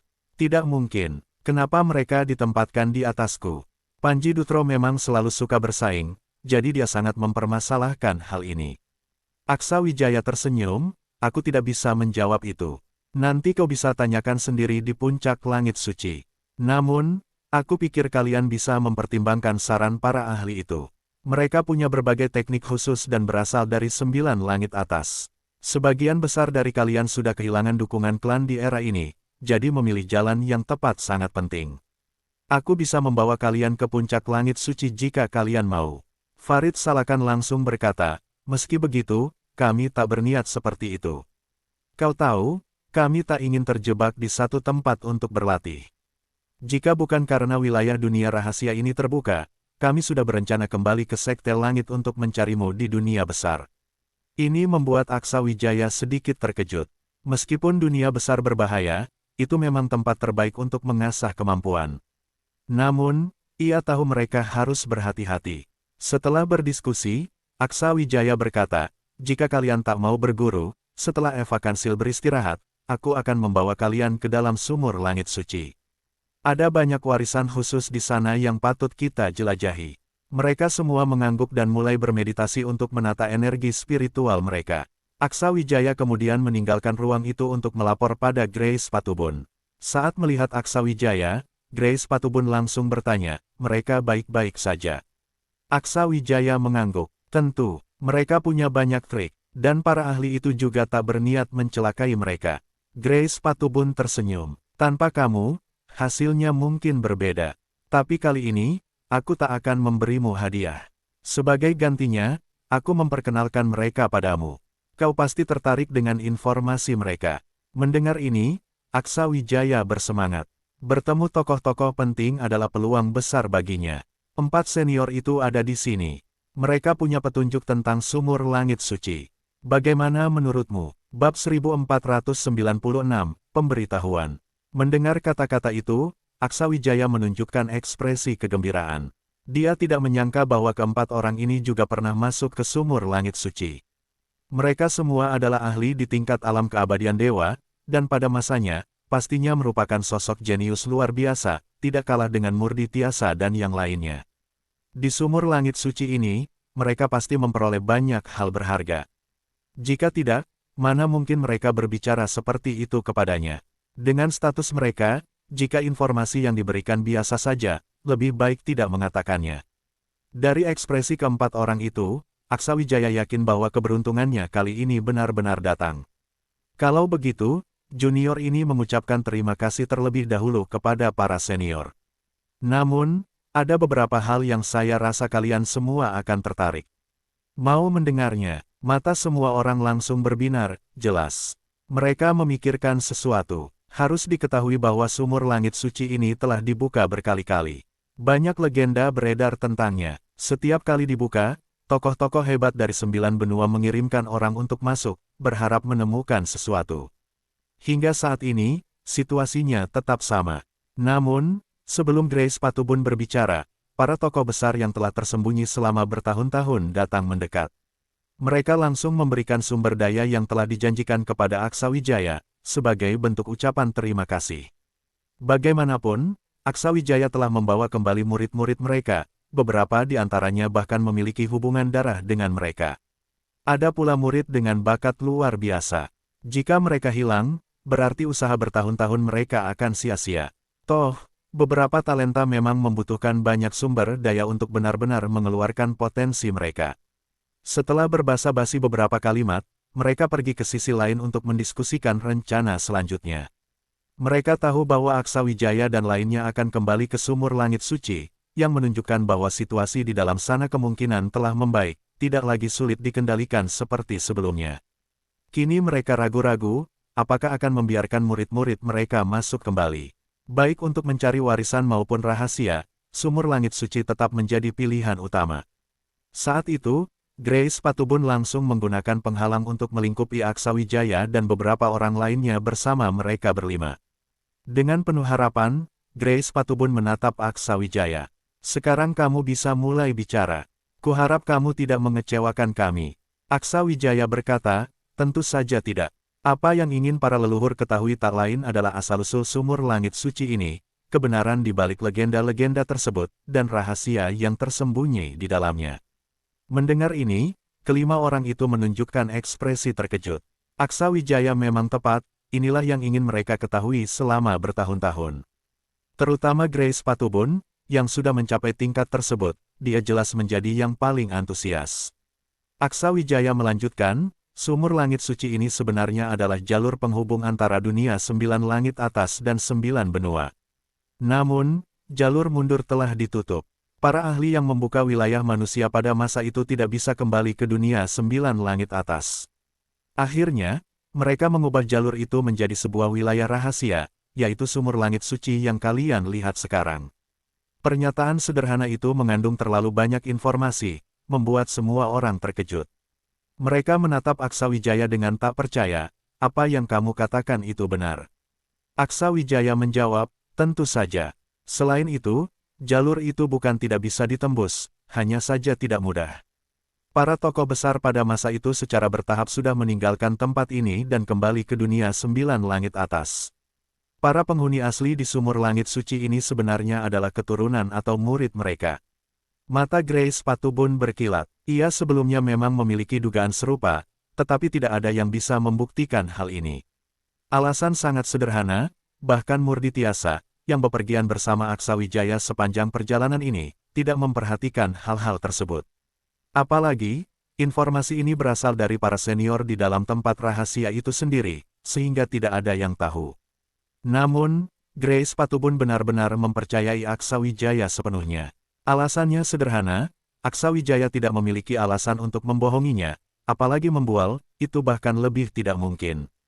Grace Patubun sedikit menghela napas, hanya saja, sayangnya, pintu masuk tempat rahasia ini memiliki batasan aturan. Kalau tidak, aku pasti ingin masuk sendiri dan melihat langsung situasinya. Mendengar itu, Aksa Wijaya berkata, usaha manusia tidak terbatas, mungkin nanti akan ada cara. Pada saat itu, membawamu masuk secara paksa mungkin bukan hal yang mustahil. Perkataan Aksa Wijaya jelas membangkitkan minat kelima orang tersebut. Memang ada aturan yang tidak bisa diubah, tetapi Aksa Wijaya lebih paham bahwa tidak ada yang absolut. Setidaknya, dia sudah memikirkan beberapa kemungkinan, meskipun belum sepenuhnya selesai dan masih membutuhkan waktu untuk menyempurnakannya. Grace Patubun menjawab, kau sudah melakukan banyak hal, anak muda. Tenang saja, aku tidak akan berpikir macam-macam. Sekarang, lepaskan auramu. Aku ingin melihat bagaimana tingkat kekuatan spiritualmu. Lihat apakah ada kemajuan dalam dirimu akhir-akhir ini. Aksa Wijaya tersenyum tipis. Dia memahami maksud Grace Patubun. Apapun metode yang dia pikirkan, dia tetap membutuhkan kekuatan besar untuk mewujudkannya. Meskipun Grace Patubun tidak bisa membantu memecahkan masalah cara masuk ke tempat rahasia kuno sumur langit suci, dia bisa membantu Aksa Wijaya meningkatkan levelnya secepat mungkin, dan itu sudah cukup. Tanpa membuang waktu, Aksa Wijaya melepaskan kekuatan spiritualnya. Auranya semakin kuat dan terus meningkat. Murdi Tiasa dan 3 orang lainnya di dekatnya merasakan tekanan yang luar biasa. Meskipun mereka telah bepergian bersama Aksa Wijaya untuk waktu yang lama, mereka tetap sulit beradaptasi saat Aksa Wijaya mengeluarkan kekuatannya secara penuh. Perubahan besar dalam kekuatan dan auranya membuat mereka merasa sangat terkejut. Bos terlalu kuat, Nandar Petok mengangguk, sangat setuju dengan ucapan Murdi Tiasa barusan. Kemampuan yang ditunjukkan Aksa Wijaya sudah jauh melampaui orang-orang seusianya, membuat keempat orang di belakang Grace Patubun menunjukkan ekspresi takjub. Mereka hampir tidak percaya dengan apa yang mereka lihat. Mereka sudah pernah melihat Aksa Wijaya bertarung sebelumnya, dan saat itu kekuatan dan auranya sudah sangat luar biasa. Namun, sekarang tampaknya dia bahkan lebih kuat dari sebelumnya. Bahkan tanpa lawan, Aksa Wijaya tetap mampu menunjukkan semangat juangnya yang luar biasa. Karena ada perlindungan dari formasi, dia tidak terlalu khawatir. Tentu saja, dia sepenuhnya mempercayai kemampuan Grace Patubun. Tanpa banyak bicara lagi, Grace Patubun membuka suara, kecepatan pertumbuhanmu sungguh mengagumkan, anak muda. Dengan metode pelatihan dan tingkatmu saat ini, kau telah sepenuhnya melampaui dugaan. Aku tidak menyangka kau bisa mencapai tingkat seperti ini dalam waktu yang begitu singkat. Ini benar-benar mengejutkan, bahkan aku kesulitan menentukan bagaimana cara membantumu lebih lanjut. Tubuhmu hampir sempurna, saluran energimu luas, jelas telah melalui pengasahan yang luar biasa. Sepertinya kau telah menginvestasikan banyak usaha pada tubuh fisikmu ini. Salim Junjung mengangguk, benar. Guru, Anda pasti bisa merasakan tubuhnya memancarkan cahaya seperti harta karun, seolah-olah terbuat dari batu giok berharga. Ini menunjukkan bahwa tubuhnya telah mencapai tingkat yang sangat mengerikan, sama sekali tidak bisa dibandingkan dengan orang biasa. Grace Patubun bertanya, apakah kalian punya cara untuk membantunya meningkat lebih jauh? Keempat orang itu hampir bersamaan menggelengkan kepala. Salim Junjung berkata, Guru, jalan yang diambil anak muda ini benar-benar tidak bisa kami prediksi. Bahkan mencari bahan-bahan pun sulit. Kami hanya bisa memberitahukan lokasi warisan yang kami ketahui. Warisan-warisan itu adalah peninggalan para tokoh besar, dan di dalam auranya terdapat metode untuk menguasai kekuatan spiritual hukum langit. Mungkin itu akan sedikit berguna baginya saat ini. Bab 1497, Kembali ke Alam Kuno. Aksa Wijaya segera menyembunyikan auranya dan berkata, baiklah, aku sudah mengetahui sebagian besar situasinya. Mohon, Para senior memberitahu semua lokasi warisan yang ada di dunia rahasia kuno sumur langit suci ini. Itu sudah cukup bagi saya. Mendengar itu, Salim Junjung berbicara lebih dulu, baiklah, aku akan memberitahu lokasi warisan terkuat yang aku dapatkan di sana. Warisan itu setara dengan, Salim Junjung lalu menjelaskan semua lokasi warisan yang diketahuinya kepada Aksawijaya. Baginya, informasi ini sudah tidak berguna lagi, tetapi bagi Aksawijaya, informasi ini sangatlah berharga.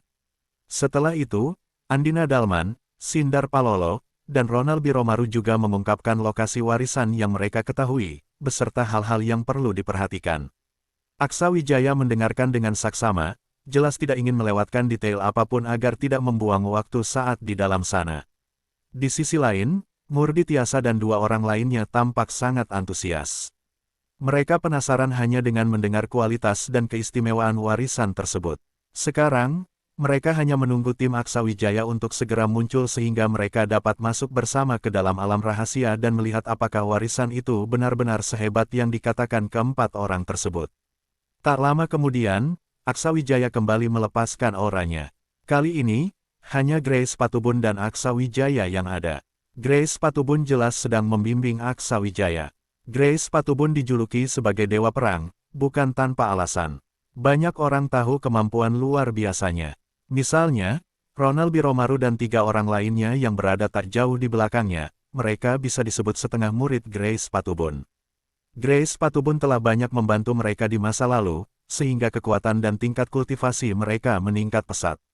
Kini, mereka telah mencapai tingkatan yang sulit diraih oleh orang biasa. Ketika 9 benua mengalami kehancuran besar, hanya sedikit para kultivator sezaman mereka yang selamat dari pertempuran dahsyat tersebut. Hal ini membuktikan kehebatan keempat orang itu, yang sebagian besar berkat bimbingan Grace Patubun. Oleh karena itu, bagi Aksawijaya, bimbingan Grace Patubun sangatlah berharga. Saat ini, wajah Aksawijaya menunjukkan kebahagiaan, tampaknya ia telah memperoleh sesuatu. Di dalam ruang Aksawijaya, para anggota tim lainnya mulai sadar dari meditasi mereka. Mereka terkejut melihat bagaimana Aksawijaya telah membangun tempat itu. Eva Kansil, yang baru pertama kali masuk ke dalam harta spiritual Aksawijaya, merasa terkejut. Sebenarnya, Aksawijaya tidak berencana mengizinkan Eva Kansil masuk karena tempat ini menyimpan rahasia besar, tetapi karena hubungannya dengan Farid Salakan, Aksawijaya membuat pengecualian kali ini. Para anggota tim merasa terkejut dengan kekuatan kebun obat tersebut. Ilham Gibran tertawa, setiap kali guruku pergi berlatih, beliau selalu membawa pulang sesuatu yang berharga. Kalau saja dasar kultivasiku lebih kuat, aku pasti tidak akan dibiarkan tinggal di 9 benua untuk berlatih perlahan. Aku benar-benar merindukan masa-masa berlatih bersama guru. Panji Dutro berjongkok, merasakan tanah khusus yang disebut tanah segala makhluk. Ini benar-benar tanah murni. Apakah Aksawijaya merampok gudang seseorang? Jumlahnya sangat banyak, dan ia bahkan menanam begitu banyak akar spiritual. Para pria itu jelas sedang mengamati sumber daya di sekitar mereka. Namun, Indri Bombana dan yang lainnya fokus pada hal yang berbeda. Mereka menggunakan kesadaran spiritual mereka untuk memperhatikan dua sosok di kejauhan, dua wanita cantik yang tidak lain adalah Raja Iblis Tulang dan Latina Andarsi. Setelah Aksawijaya membangunkan orang-orang itu, dua perempuan tersebut segera menjauh sedikit, tampaknya tidak ingin terlalu banyak berinteraksi. Selena Hiven menutup mulutnya sambil tertawa kecil, Aksawijaya itu benar-benar pria mesum yang tidak tahu malu, diam-diam menyimpan dua wanita cantik bersamanya. Aku sama sekali tidak menyangka. Mendengar itu, alis jelita Hafiza berkerut rapat, jelas menunjukkan ketidakpuasannya. Maya Sudiro dan Indri Bombana, yang juga menyadari situasi itu, tidak tahu harus berkata apa untuk sementara waktu. Sudi Panglasiang segera berkata, jangan salah paham. Keadaannya tidak seperti yang kalian pikirkan. Salah satu dari mereka adalah ahli di tingkat alam keabadian dewa yang telah menandatangani kontrak dengan bos, dan yang satu lagi adalah ramuan ajaib. Kalian seharusnya pernah melihatnya sebelumnya. Mendengar ini, Maya Sudiro tertegun sesaat, lalu tiba-tiba teringat sesuatu. Namun, dia hanya pernah mendengar tentang akar spiritual Latina Andarsi, bukan melihatnya secara langsung. Ekspresi ketiga orang itu akhirnya sedikit melunak. Di sisi lain, Endok Ayu tersenyum dan berkata, sudah, jangan pikirkan terlalu banyak sekarang. Lebih baik segera bersiap-siap. Nanti kakak akan membawa kita masuk ke dunia rahasia untuk meningkatkan tingkat kultivasi kita secepat mungkin. Setelah itu, tetaplah berada di dekat kakak. Dengan begitu, apa kalian masih takut dia akan bertingkah macam-macam? Mendengar itu, Jelita Hafiza menjawab dengan nada kesal, siapa yang peduli dengan dia? Aku lebih suka berlatih sendiri. Meskipun ucapannya begitu, jelas terlihat ada sedikit rasa kecewa di matanya, yang dengan mudah ditangkap oleh Endok Ayu. Dia tersenyum tanpa berkata apa-apa. Saat itu, Aksa Wijaya muncul dengan wajah penuh senyum. Apa yang sedang kalian bicarakan? Sudah siap belum? Aku sudah menemukan beberapa lokasi warisan yang bagus, bahkan ada banyak warisan di sana. Kita pergi bersama-sama agar semuanya mendapat manfaat. Jangan buang waktu lagi. Mendengar itu, semuanya mengangguk tanda setuju. Aksa Wijaya pun tidak bertanya lebih jauh dan langsung membawa mereka keluar dari gua. Ketika Jelita Hafiza melihat Grace Patubun, dia segera menghampiri untuk memberi salam. Grace Patubun memperlakukannya dengan sangat baik, dan kemajuan tingkat kultivasi Jelita Hafiza yang pesat tak lepas dari bimbingan Grace Patubun. Grace Patubun tersenyum dan berkata, senang melihat kau baik-baik saja. Mengenai hubunganmu dengan Aksa Wijaya, kau harus berusaha sendiri. Yang lebih penting, kau harus meningkatkan tingkat kultivasi dengan serius. Dengan begitu, jarak kalian tidak akan terlalu jauh. Pertumbuhan Aksa Wijaya sangat mengejutkan, dan jalan di depannya juga tidak akan mudah. Karena itu, berhati-hatilah saat berada di luar. Jangan terlalu banyak mengalah atau keras kepala. Kalau kau ingin sesuatu, ungkapkan saja. Anak itu seperti kerbau, kalau tidak dipukul, dia tidak akan maju. Mendengar itu, wajah Jelita Hafiza memerah sedikit. Meski selama bertahun-tahun ini dia jarang bertemu Aksa Wijaya, wajah lelaki itu entah berapa kali muncul di pikirannya. Aksa Wijaya, yang mendengar percakapan mereka, tahu itu adalah maksud Grace Patubun. Dia teringat kejadian di ruang dalam ruang, saat Jelita Hafiza kehilangan semua indera tetapi masih bisa merasakan kehadirannya. Saat itu, dia benar-benar merasa tidak enak hati. Ketika Sekte Langit baru didirikan, Grace Patubun bekerja keras membantu dalam banyak hal. Aksa Wijaya tahu dengan jelas bahwa bukan karena Grace Patubun ingin bergabung dengan Sekte Langit, tetapi ada alasan lain. Bagaimana mungkin dia tidak mengetahuinya?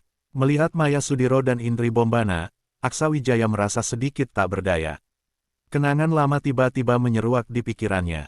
Baik Maya Sudiro yang selalu berkorban untuknya maupun Indri Bombana, wanita dari dunia iblis yang menjadi bagian penting dalam hidupnya, semuanya meninggalkan kesan mendalam yang sulit dilupakan. Inilah alasan mengapa dia terus menghindar. Waktu akan menjawab segalanya. Yang perlu dia lakukan adalah terus meningkatkan tingkat kultivasinya, menggunakan kekuatan absolut untuk melindungi mereka semua. Adapun hal lainnya, dia masih membutuhkan waktu. Jelita Hafiza, setelah selesai berbicara dengan Grace Patubun, berjalan mendekat. Dia juga berencana ikut masuk ke dunia rahasia. Apapun keputusan Aksa Wijaya, dia akan berusaha keras meningkatkan tingkat kultivasinya. Hanya dengan begitu, dia merasa jarak antara mereka tidak akan terlalu jauh. Bab 1498, Perubahan di Dunia Rahasia Kuno. Tanpa banyak bicara lagi, sekelompok orang tersebut bersiap-siap untuk kembali memasuki dunia rahasia kuno. Saat ini, Aksa Wijaya tampak sangat tenang. Ia menjadi lebih fokus dari sebelumnya. Dengan membawa banyak teman seperjalanan kali ini, tentu ia harus lebih berhati-hati. Mereka tidak sekuat dirinya, sementara lawan yang mungkin mereka hadapi bisa saja adalah ahli di tingkat alam jalan hidup dewa atau bahkan lebih kuat lagi. Meski seorang tokoh besar telah memberikan perintah untuk tidak mengganggu mereka, Aksa Wijaya tidak sepenuhnya lengah. Jika mereka bisa melanggar aturan sekali, maka melanggar untuk kedua kalinya juga mungkin terjadi. Oleh karena itu, Aksa Wijaya memutuskan untuk mengendalikan situasi sendiri, tanpa bergantung pada pilihan orang lain. Dari kejauhan, para ahli melihat Aksa Wijaya dan kelompoknya bersiap untuk berangkat. Mereka segera mengumpulkan murid-murid mereka, memberikan instruksi singkat, lalu membiarkan mereka masuk ke dunia rahasia lebih dulu. Mereka tampaknya ingin mendapatkan keuntungan lebih awal, meskipun itu berarti mengambil risiko besar. Aksa Wijaya tersenyum kecil, tidak memedulikan hal itu. Baginya, menyelamatkan mereka hanya untuk mendapatkan imbalan. Jika mereka mencari masalah lagi, ia tidak akan segan untuk bertindak tegas. Di sisi lain, beberapa praktisi dari dunia sembilan langit bawah merasa ragu. Mereka sudah hampir pulih sepenuhnya dan berkumpul bersama. Meski berasal dari kekuatan yang berbeda, mereka memutuskan untuk saling mendukung demi mendapatkan lebih banyak keuntungan di dunia rahasia tersebut. Apakah kita juga harus masuk lagi? Orang-orang itu begitu ceroboh, mungkin situasi di dalam tidak seberbahaya sebelumnya. Jika mereka berani masuk, apa yang perlu kita takuti? Tentu saja kita harus pergi. Kalau kalian tidak mau, aku akan masuk sendiri. Setelah itu, semua orang pun bangkit dan buru-buru masuk ke dunia rahasia kuno, bahkan lebih dulu daripada Aksawijaya dan kelompoknya. Melihat situasi ini, Murditiasa tampak cemas. Bos, kita harus cepat. Kalau tidak, semua keuntungan akan diambil oleh mereka. Riyandi Parimo dan yang lainnya pasti sedang berpesta di dalam sana. Kalau kita terlambat, bahkan sisa-sisa pun tidak akan tersisa untuk kita. Terlalu banyak pengganggu, siapa tahu mereka bisa merusak rencana kita. Aksawijaya tersenyum dan berkata, tenang saja. Tidak ada masalah. Serahkan semuanya padaku. Kita tahu lokasi yang tepat. 4 warisan itu sudah cukup untuk kita gunakan. Setelah persiapan selesai, Aksawijaya akhirnya memimpin kelompoknya masuk ke dunia rahasia. Dalam sekejap, semua orang menghilang. Ketika Aksawijaya kembali berdiri kokoh, tidak ada seorang pun di sekitarnya. Karena mereka sudah pernah masuk sebelumnya, hal ini tidak terlalu mengejutkan. Ia melepaskan auranya, memungkinkan yang lain menggunakan batu jiwa untuk merasakan lokasinya dan segera berkumpul. Aksawijaya tidak terburu-buru bergerak. Ia menggunakan kekuatan spiritual tanah kuning dan hitam untuk menyelam ke bawah. Aura formasi khusus di bawah tanah itu telah menghilang, begitu juga dengan kekuatan spiritualnya, menunjukkan bahwa perintah tokoh besar tersebut memang efektif. Dengan begitu, ia tidak perlu khawatir akan ada bahaya lagi bagi Maya Sudiro dan yang lainnya. Dengan kekuatan spiritual yang terkumpul, kelompok Aksawijaya mulai merasakan perubahan auranya. Ketika aura itu semakin kuat, Aksawijaya bergerak ke arah anggota kelompok yang paling dekat, sehingga mereka dapat berkumpul tanpa membuang banyak waktu. Di puncak langit suci, sebuah bayangan melarikan diri diam-diam. Matanya berbinar dengan penuh kebahagiaan. Bagus, aku tahu kau pasti akan masuk lagi. Kali ini kau datang sendiri. Jangan salahkan aku atas apa yang akan terjadi. Aksawijaya tidak menyadari bahwa dirinya telah menjadi target seorang ahli. Salah satu yang paling sulit dihadapi di dunia rahasia kuno ini. Malam itu, Murditiasa dan Endok Ayu tiba bersama. Meski bukan yang paling dekat dengan lokasi Aksawijaya, kecepatan mereka jauh lebih tinggi dibandingkan yang lain. Di tengah perjalanan, mereka bertemu dan saling berlomba mempercepat langkah, tak ingin kalah satu sama lain. Pada akhirnya, Endok Ayu unggul sedikit, membuat Murditiasa sedikit kesal. Bagaimanapun cepatnya ia berlari, Endok Ayu selalu bisa mengalahkannya. Ketika ia memperlambat langkah, Endok Ayu juga memperlambatnya, membuatnya sangat frustrasi. Aksawijaya berkata, tak kusangka kalian berdua masih sempat berlomba. Murditiasa, kau bukan tandingan Endok Ayu. Kalau kau membuatnya marah, kau yang akan rugi. Jangan salahkan aku kalau tidak memperingatkanmu. Mendengar ini, Murditiasa hanya bisa merengut. Bos, jelas-jelas dia yang memulai duluan. Endok Ayu menjulurkan lidahnya, tampak sengaja menggoda Murditiasa. Sayangnya, dengan Aksawijaya di sana, Murditiasa tidak lagi terpancing. Ia memilih duduk bersila untuk bermeditasi. Di tengah meditasinya, ia sempat bangun, mengambil cermin, dan mengagumi wajah mudanya. Aku memang setampan ini, katanya. Dari kejauhan, terdengar suara Andin Rahmatu, adik Murdi, kalau kau terus begitu, aku bisa muntah. Tidak bisakah kau belajar hal yang lebih berguna? Nandar Petok menimpali, kau itu lebih mirip paman-paman. Jangan bercermin lagi. Murditiasa kesal, kalian hanya iri saja. Tak lama kemudian, Farid Salakan dan yang lainnya tiba. Jelita Hafiza terlihat gembira, membawa sebatang tanaman obat yang langsung ia lemparkan kepada Aksawijaya. Aku menemukannya di jalan. Ini untukmu. Jelita Hafiza melemparkan sesuatu yang tampak seperti kentang, tetapi segera memancarkan kekuatan spiritual yang cukup kuat dan berubah menjadi seekor tikus yang langsung melesat ke tanah. Perubahan bentuk. Aksawijaya menunjukkan kegembiraan di wajahnya dan segera mengeluarkan aura dari bab kitab teknik alkimia, langsung membungkus tikus itu di dalamnya. Tertekan oleh aura kitab teknik alkimia, tikus itu sama sekali tidak mampu melawan. Ia hanya bisa terus meronta, tetapi tanpa hasil apapun. Barang bagus, akar spiritual tanah, akar spiritual tingkat raja. Tidak heran kamu begitu senang. Nanti aku akan menggunakan ini untuk membuat 2 pil tingkat bumi kelas 9 sebagai pelindungmu. Mendengar bahwa Aksawijaya akan menggunakan dirinya untuk membuat pil, akar spiritual itu terlihat sangat ketakutan. Ia terus meronta dan melepaskan auranya, tetapi sia-sia, semua perlawanan tidak berguna. Aksawijaya tertawa, jangan melawan. Aku tidak akan membahayakan nyawamu. Selama kamu bekerja sama, aku hanya butuh sedikit kekuatan spiritualmu. Mendengar ini, perlawanan akar spiritual itu berkurang drastis. Aksawijaya segera melepaskan kekuatan spiritualnya dan menyelesaikan proses pengakuan Tuan. Setelah itu, ia melemparkan akar spiritual itu ke dalam harta gua langit dan menyerahkannya pada Sudi Panglasiang untuk diurus. Sudi Panglasiang pasti akan menemukan tempat yang cocok untuk menempatkannya. Jelita Hafiza berkata, itu adalah akar spiritual yang kuberikan padamu. Pastikan kamu memberikan tempat yang baik untuknya. Aksawijaya tidak menyangka Jelita Hafiza akan berbicara seperti itu padanya. Ia menjawab, tenang saja. Mungkin dia akan berkembang lebih jauh di tempatku. Murdi Tiasa berkata pelan, bos, aku juga ingin pil tingkat bumi sebagai pelindung. Pergi. Murdi Tiasa tidak marah, malah mundur selangkah, pil tingkat tinggi juga tidak apa-apa. Bahkan pil tingkat raja pun aku terima. Semua orang tertawa, menghilangkan suasana tegang sebelumnya. Saat ini, Aksawijaya memperhatikan Maya Sudiro dengan seksama. Aura yang dilepaskan Maya Sudiro sekarang jauh lebih kuat daripada sebelumnya. Setelah mendapatkan tungku Dewa Phoenix dan warisan waktu itu, tingkat kultivasi dan keahliannya dalam teknik alkimia meningkat pesat. Sekarang, tingkatannya sudah mencapai alam spiritual Dewa kelima, lebih tinggi dari Farid Salakan dan lainnya. Sebuah warisan yang kuat memang bisa mengubah banyak hal.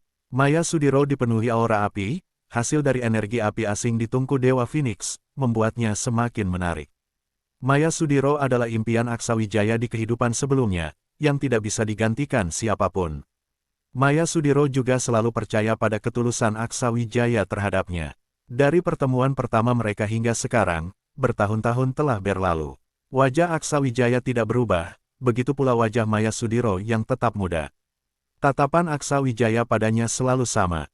Maya Sudiro tidak pernah melupakan tatapan pertama Aksawijaya saat melihatnya, penuh gairah.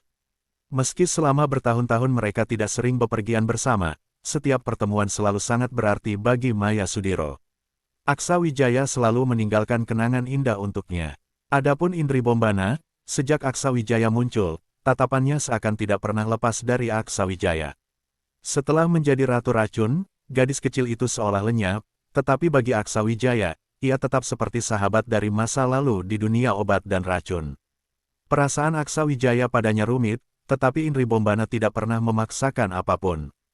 Saat itu, Endok Ayu berkata, "Kakak, kenapa kau memperhatikan semua orang, tapi tidak melihatku? Apakah aku tidak secantik kakak Maya Sudiro?" Murdi Tiasa berkata lagi, "Dia juga tidak memandangku, kan?" Harus diakui, Murdi Tiasa kembali berhasil mengatasi kecanggungan Aksawijaya. Kali ini, Aksawijaya tidak bisa terlalu peduli, situasi di depan matanya sudah cukup jelas. Setelah semua orang berkumpul, mereka langsung berangkat menuju lokasi warisan pertama. Keempat lokasi warisan memiliki arah yang berbeda dan berjauhan satu sama lain. Aksawijaya dan kelompoknya harus bergerak cepat. Di dekat pintu masuk wilayah rahasia, kelompok Grace Patubun sedang membahas rahasia yang Aksawijaya katakan sebelum memasuki wilayah rahasia. Rahasia ini adalah bagian yang paling menarik dari sumur langit suci. Jika dugaanku benar, Aksawijaya sepertinya telah menemukan rahasia besar di sini. Tidak dapat disangkal, para kultivator di tempat ini sangat kuat. Aku tidak tahu batasan tingkat kultivasi apa yang diperlukan untuk membuka jalur tersebut. Tapi, jika ingin mencoba, kita harus menemukan cara untuk memasuki sumur langit suci ini terlebih dahulu. Apakah kalian punya ide? Ronald Biromaru berkata, mungkin kita bisa mencari beberapa ahli dan ahli formasi untuk mencobanya. Aku tidak tahu apakah Tuan Senji Laoren memiliki solusinya. Grace Patubun menjawab, meskipun aku belum punya rencana untuk pergi, jika aku bisa merasakannya terlebih dahulu, aku pikir itu akan sangat membantu.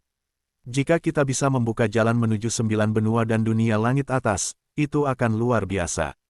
Ronald Biromaru dan yang lainnya memahami maknanya dan berkata, Guru, aku kenal beberapa ahli.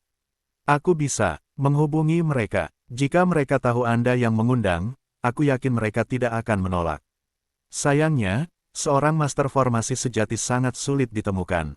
Para ahli formasi sering mengorbankan pelatihan fisik demi mendalami formasi, yang menyebabkan mereka kehilangan umur panjang. Mendengar ini, Grace Patubun tersenyum dan berkata, meskipun master formasi sulit ditemukan, bukan berarti tidak ada yang bisa membantu. Dalam formasi besar yang Aksawijaya buat di Sekte Langit, terdapat roh formasi. Mereka mungkin bukan kultivator manusia, tetapi ahli dalam formasi. Jika kita bisa mendapatkan bantuannya, kekurangan satu master formasi bukanlah masalah. Kalau begitu, tidak masalah. Tunggu sampai Aksawijaya keluar dari wilayah rahasia, lalu kita bicara baik-baik dengannya. Jika tidak ada hal lain, kalian bisa melakukan urusan masing-masing. Saat ini belum ada yang membutuhkan bantuan kalian di sini. Bab 1499, bergerak sendiri-sendiri. Mendengar hal ini, Ronald Biromaru dan yang lainnya mengangguk, lalu berpamitan dan pergi. Mereka sangat menghormati Grace Patubun dan sungguh menganggapnya sebagai guru. Setelah keempat orang itu pergi, Grace Patubun mendekati pintu masuk dan mencoba menyuntikkan kesadarannya ke dalam dunia rahasia kuno tersebut. Namun, meskipun telah berusaha keras, tidak ada hasil yang memuaskan. Aura di pintu masuk itu sangat kuat sehingga dia hampir tidak bisa berbuat apa-apa. Dia juga telah mencoba menganalisis kekuatan spiritual yang terkandung dalam celah tersebut, berharap bisa merasakan keberadaan formasi di dalamnya.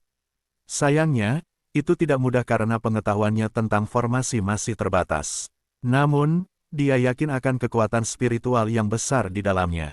Mengenai ahli puncak alam keabadian dewa yang disebutkan Aksawijaya, Grace Patubun sama sekali tidak khawatir. Dia sangat percaya pada kekuatan dan kemampuan bertarungnya sendiri. Inilah sikap khas dari darah klan 1000 pertempuran. Mereka tidak pernah mundur dari tantangan, bahkan jika menghadapi lawan yang lebih kuat, mereka akan terus berjuang sampai menang. Aksawijaya tahu betul seberapa kuat mereka. Dia pernah bertarung dengan Jelita Hafiza beberapa kali, dan setiap kali, Jelita Hafiza selalu tampil lebih kuat dan bersemangat, bahkan lebih liar dibandingkan darah klan Wijaya. Oleh karena itu, hanya sedikit kultivator dari alam keabadian dewa yang bisa mengalahkan Grace Patubun. Itu sudah tidak diragukan lagi. Grace Patubun mulai memikirkan rahasia yang tersembunyi di dalam dunia rahasia kuno sumur langit suci itu. Sementara itu, Aksawijaya dan teman-temannya melanjutkan perjalanan mereka. Dalam beberapa hari perjalanan, Aksawijaya dan rombongannya melihat banyak kultivator manusia. Perilaku mereka sangat berbeda dibandingkan beberapa hari sebelumnya. Mereka jelas telah menyadari perubahan di dunia rahasia itu, yang membuat mereka semakin berani. Frekuensi munculnya kultivator penduduk asli juga jauh berkurang. Namun, para kultivator pendatang tidak berani menyerang mereka, karena mereka tahu ada ahli sejati di antara para kultivator penduduk asli. Beberapa tim pernah melihat ahli tingkat alam jalan hidup dewa terbang di udara, memancarkan aura yang menakutkan. Mereka pun tidak berani bertindak sembarangan. Tim Aksawijaya lebih besar daripada kebanyakan tim lainnya. Banyak kultivator yang melihat mereka akan menjauh, semuanya karena kehadiran Murdi Tiasa. Setelah kembali dari dunia besar, Murdi Tiasa tidak lagi menyembunyikan auranya. Dengan kekuatan spiritualnya yang mencolok, siapapun yang tidak yakin tidak akan berani mendekat. Hal ini justru membuat mereka menghindari banyak masalah. Setidaknya mereka tidak perlu menghadapi kultivator lain. Farid Salakan dan lainnya sudah mengenal Murdi Tiasa sejak lama. Mereka masih ingat pertemuan pertama ketika Murdi Tiasa datang seorang diri dan langsung bertarung dengan Aksawijaya. Begitulah dia, kuat dan tegas. Setelah bertahun-tahun, dia tidak berubah. Namun, perjalanan mereka menarik perhatian banyak orang. Banyak yang mengikuti mereka dari jauh, berharap bisa mendapat manfaat. Murdi Tiasa memberitahu Aksawijaya, "Bos, ada yang mengikuti kita. Mereka bukan musuh, tapi jelas punya niat tertentu. Mereka menganggap kita sebagai penunjuk jalan." Aksawijaya tersenyum santai, tanpa sedikit pun merasa khawatir.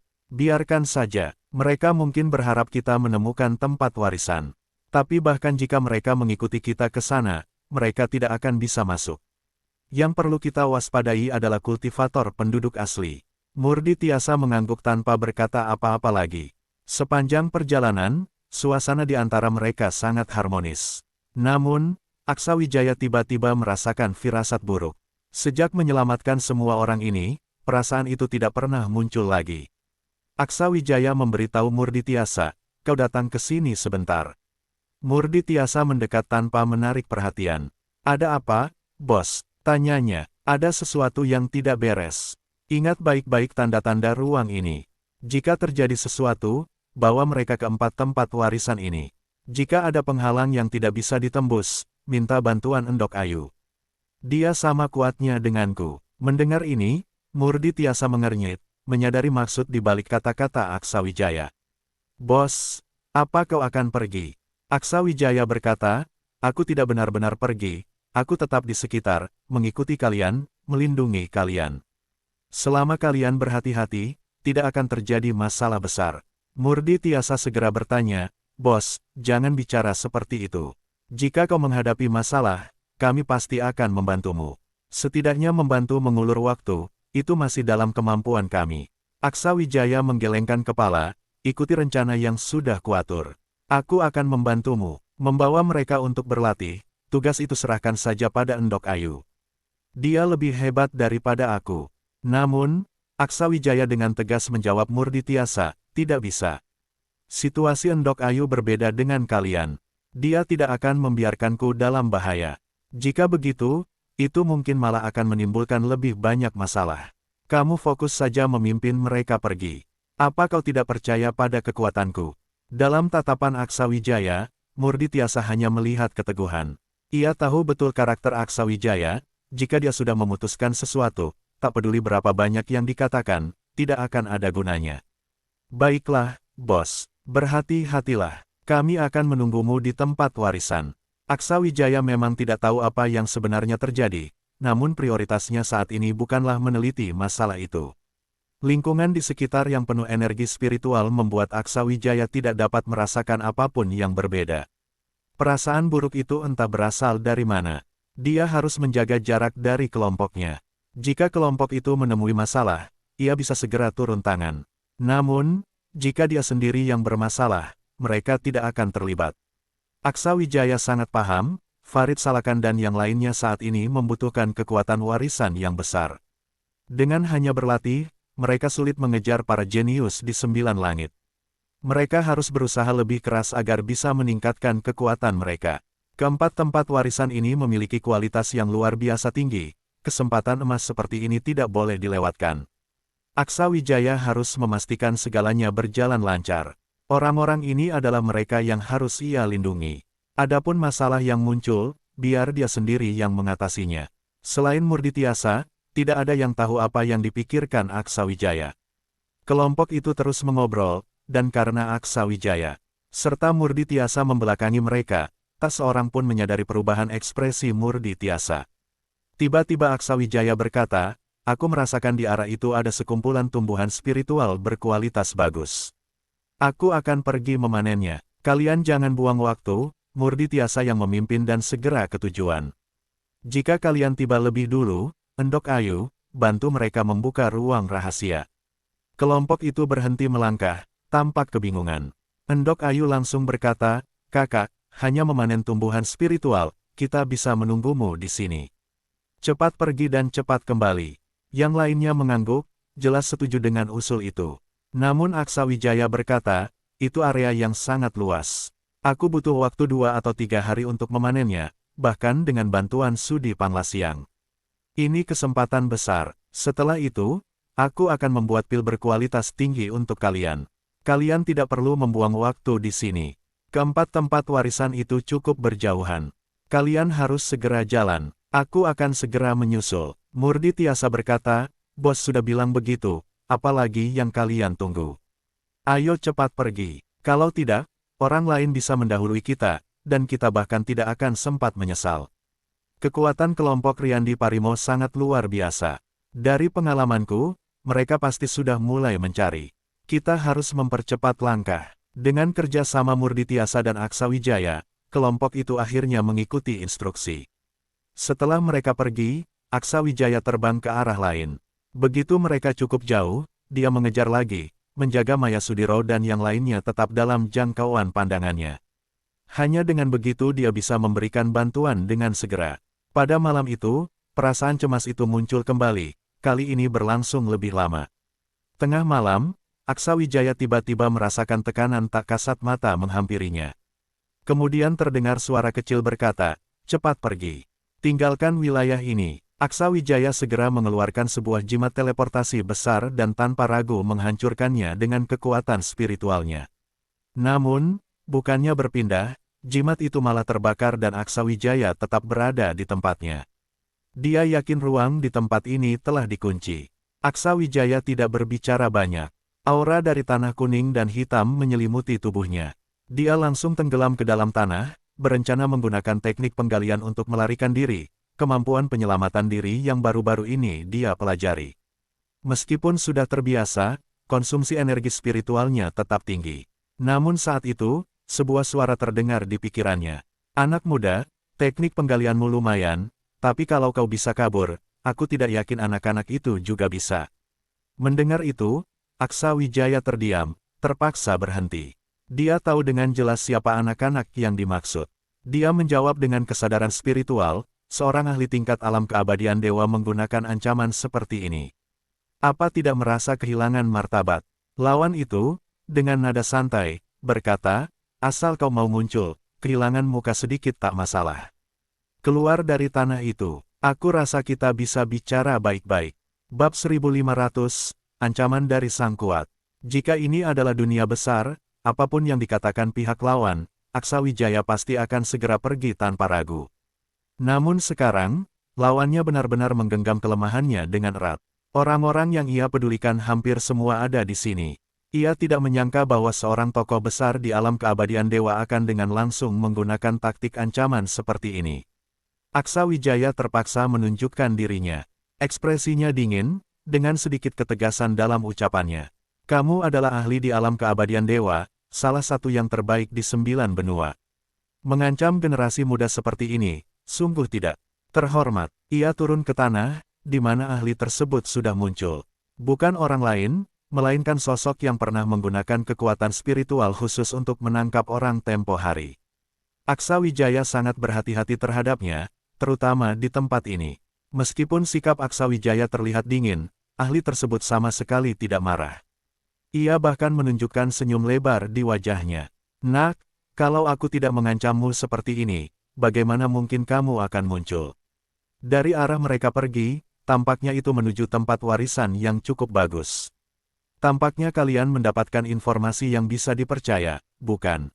Aksawijaya tetap dingin. "Aku tidak menyangka kamu berani melawan perintah senior di belakang bukit puncak langit suci, dan muncul lagi untuk mengganggu kami para junior."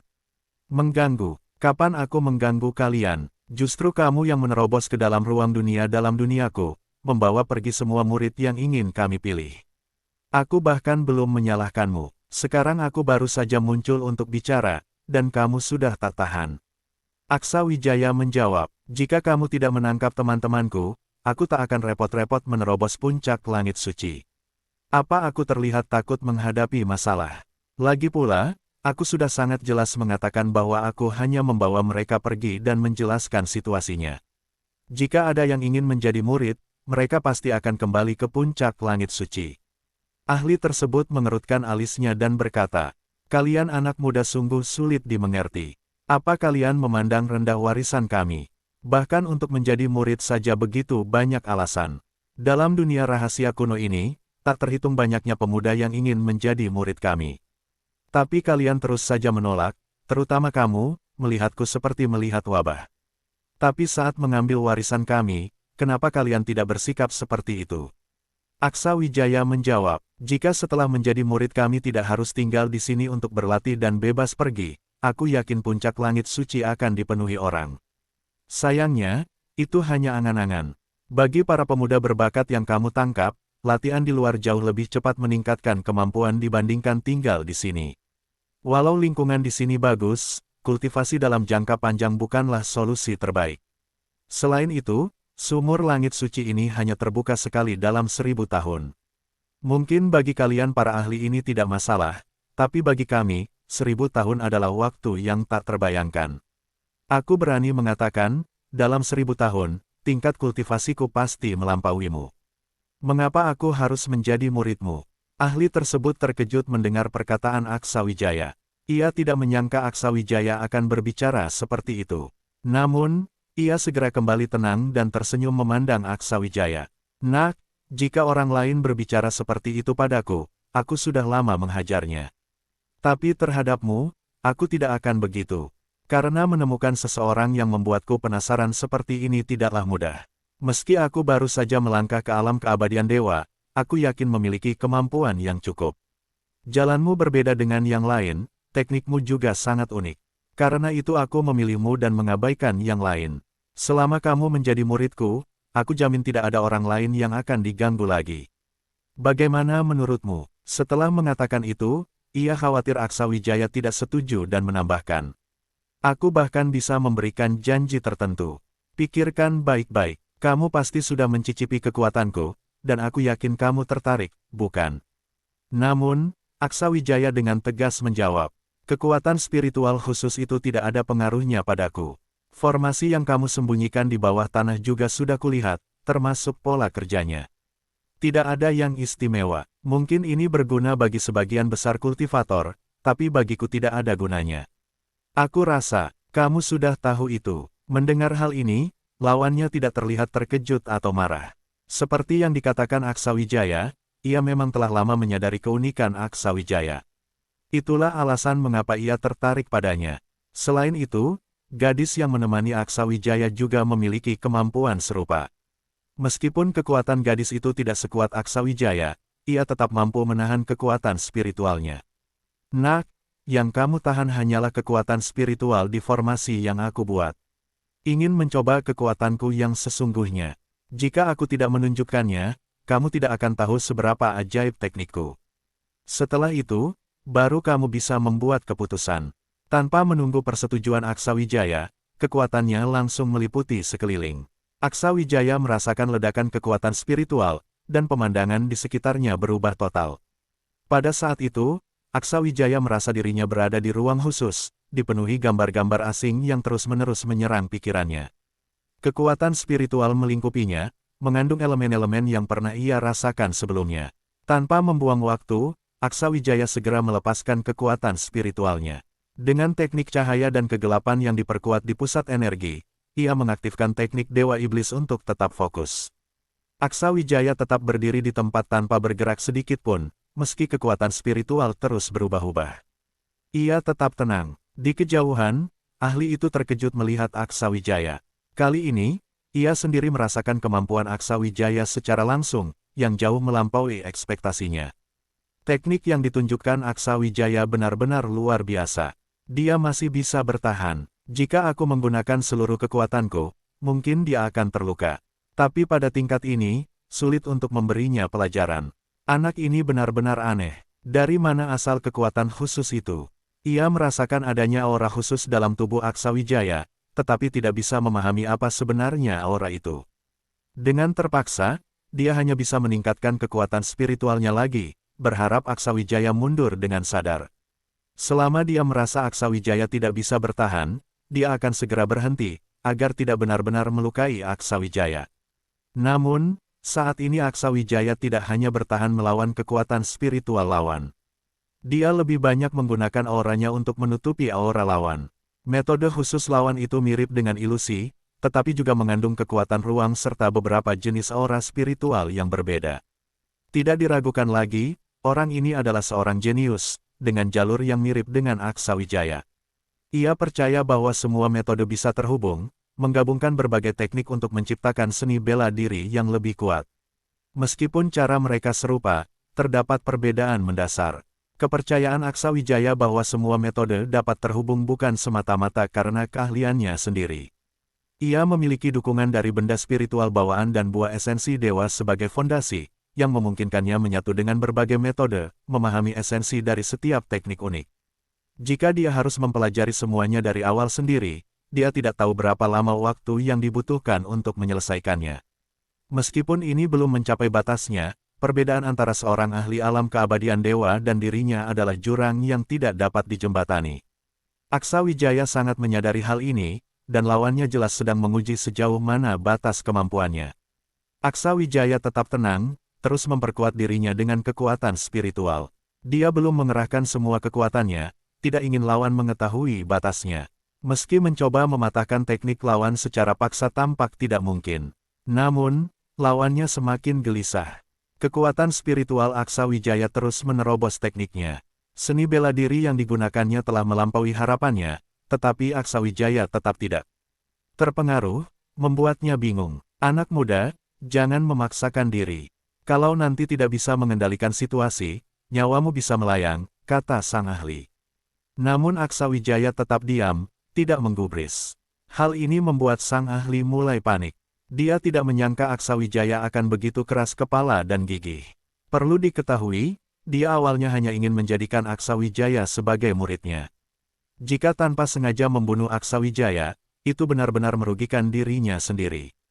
Akhirnya, dia berkata langsung, berhentilah keras kepala. Kalau kau bersedia menjadi muridku, aku akan mengajarkan seni bela diri ini kepadamu. Kita ini serupa, dan dengan kemampuanku, aku pasti bisa membuatmu lebih kuat. Aksa Wijaya tetap diam, tidak merespons. Saat itu, si kecil berbicara, gunakan kekuatan spiritual dan karakteristikku untuk memperkuat dirimu. Dengan intensitas seni bela diri lawan saat ini, seharusnya bisa ditembus. Kalau kita menunda lagi, situasinya akan sulit. Kalau kau menyerah sekarang, kau pasti harus bersujud sebagai muridnya. Aksa Wijaya tidak ragu lagi. Dia segera mengaktifkan metode rahasia, menggunakan teknik khusus untuk memperkuat dirinya dengan kekuatan si kecil. Tanda suci berwarna perak muncul di dahinya, dan aura kekuatan spiritualnya melonjak. Keluarkan kekuatanku. Aksa Wijaya berteriak rendah, auranya benar-benar meledak. Dengan kekuatan penghancur formasi yang diperkuat dengan energi cahaya dan kegelapan, dia langsung menembus ilusi itu. Sekejap kemudian, Aksa Wijaya sudah kembali ke dunia rahasia kuno sumur langit suci. Di sana, ahli alam keabadian dewa itu memandangnya dengan terkejut, jelas tidak percaya.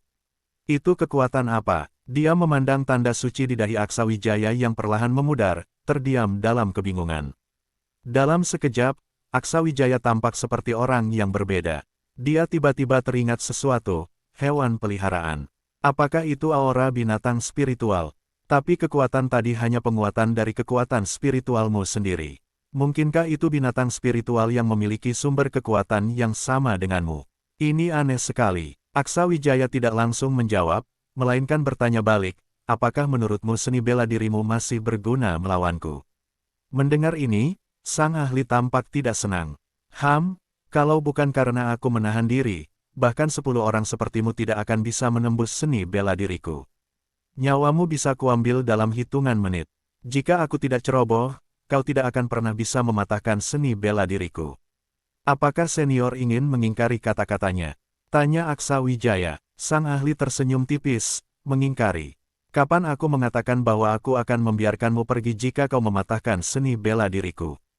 Melihat Aksa Wijaya terdiam, dia melanjutkan, tampaknya berbicara soal logika denganmu tidak ada gunanya. Lebih baik aku bersikap langsung. Jika kau tidak bersedia menjadi muridku, aku akan menangkap semua temanmu dan mengurung mereka di sini hingga dunia rahasia kuno sumur langit suci ini tertutup. Tapi jika kau setuju, ikut aku kembali ke puncak langit suci, maka semuanya bisa dibicarakan. Pilihan ada di tanganmu. Jangan coba-coba menawar. Kau sudah membuatku marah. Bersambung ke bab 1501. Terima kasih.